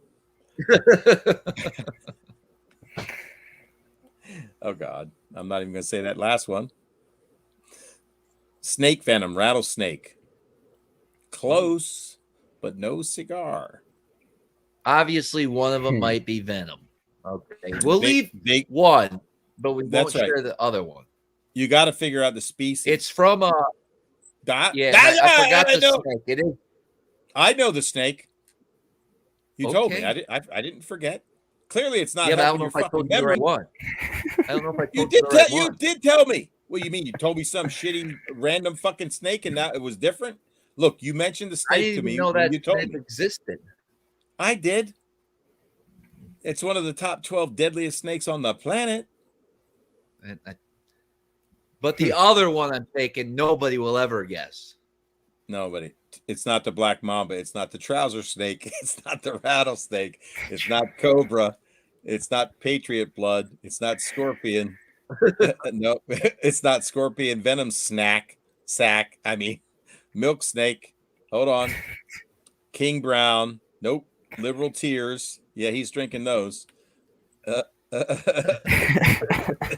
Coral snake. Negative. Ken, man, thank you, O2, man. That's awesome. Cottonmouth, not coral. Eric, is there a way I can Common get brown. some stickers and stuff, like a little gift package? Sure, what do you need, bro? Like I thought you weren't interested. You were fucking shitting on the River Rat sticker, which has been the most popular one. All I'm saying is I'm the joke's on and you. here's why. You Here's ain't why I getting the say it, River Eric. Rat. I don't give a fuck if you paid for it. I wouldn't send it. Ooh. The St. Lawrence River Wouldn't send people it. Wouldn't send it. I don't refer to their I want to hear they it. refer to their face group as the Thousand Island River Rats. And this isn't a river rat river. This is a beautiful, crystal clear river that's nothing to do with any rat in a river. Okay, it's not. This is a pristine river. You're thinking literal. That's how I grew up. A river rat is someone that lives. Look. That let me ask you a question. If we fished a tournament, I know what a river rat is. You're Wait not a minute. My mind. I'm not trying to change your mind, but if we fished Will's pristine river, and you're like, I'm going for smallmouths. And look, where do you think I'd go to try to beat you? I'd be river ratting it in that fucking shallow shit. That's a river rat. It's not. He don't fish clean water. I'm going shallow. I'm going dirt shallow. I'm fucking spewing mud. I'm going in the dirt. That's a river rat, bro. He's sneaky. He goes shallow. He's only got a couple poles. That's not me for sure. There are way better river rats than me. I'll be the first to tell you. Scooter's a river rat. Kramer's a river rat. If you know river rats, then you know what I'm talking about. And I did it for here, not your bodies of water, bro. This is for the local river rats, man. My homeboys. St. Lawrence River rat. You ain't no Potomac River rat. You ain't no Upper Bay river rat. You're a transplant from Wisco, boy. You don't know nothing. So put that in your freaking St. Lawrence pipe and smoke it. I didn't build it for them or you. Any other questions? So no, you ain't getting a river rat sticker, but any other sticker, I'm happy to send your way. I would love a river rat sticker. The fuck? What? Now you want one? I'd put it on my cooler, man, or something.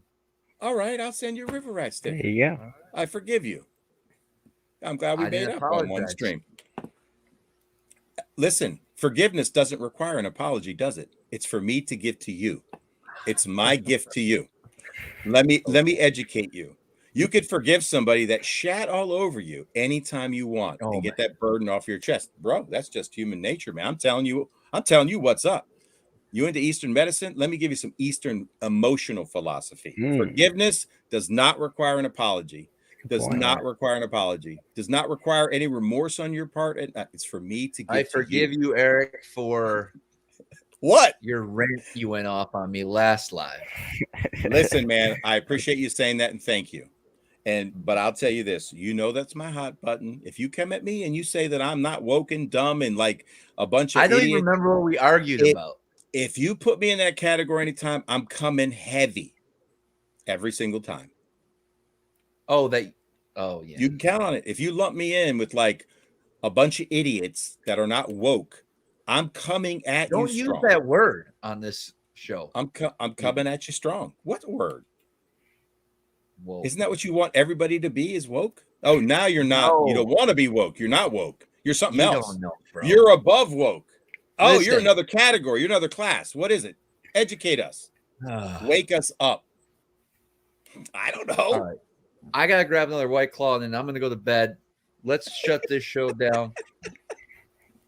I got to get out. Brazilian pit viper, What aconite kind of snake wolfsbane, is it? death adder venom, cottonmouth copperhead puff adder, taipan snake. Ooh, good one, man. No, nobody's got it yet. Travis told me. Guess the other one. What other one? No, they didn't. No, Alex, the other one is before like, you get off, we'll tell you. yeah. Oh my God, I can't wait for the show to end in, because I can't wait to see AI's expression. Holy crap, it's gonna be unbelievable. Alex, AI, your AI, you're gonna fry. Like your AI Really? computer in your brain is gonna smoke. Oh yeah. Oh yeah. I'm ready to hear it, man. What He's ready, man. Yeah. All right. Well, yeah. Thanks everyone tuning in tonight. Much appreciated. Go support Beast Coast. Go support Travis. He's got a good product out there. What about Don't forget, get your Bass Lab stickers at basslab.bigcartel.com. There's stickers, t-shirts. There's 5 different designs you can choose from, all designed by the one and only Goonie Wolf. Be on the lookout for some collaborations with Tackle Craft on the website coming soon. Possibly even the ultimate shallow finesse crankbait box. Hell yeah. Look at AI, man. You go to the head of the class, bro. I'm giving you a raise. Tarantula venom. Western Diamondback. No. All right, man. What a show. We got Alex's nickname done. Thank God. I've been waiting for it, man. And I think AI is awesome. John Henning, we got to get you something out, man. Let me know what you want. You've seen some shit in here. Just don't be picking no Zoom bait, okay? But John, I got something for you, man. I think you'll like. Talk to me. DM me, bro. We'll see you guys next week. Sounds good, everyone. See you. Later.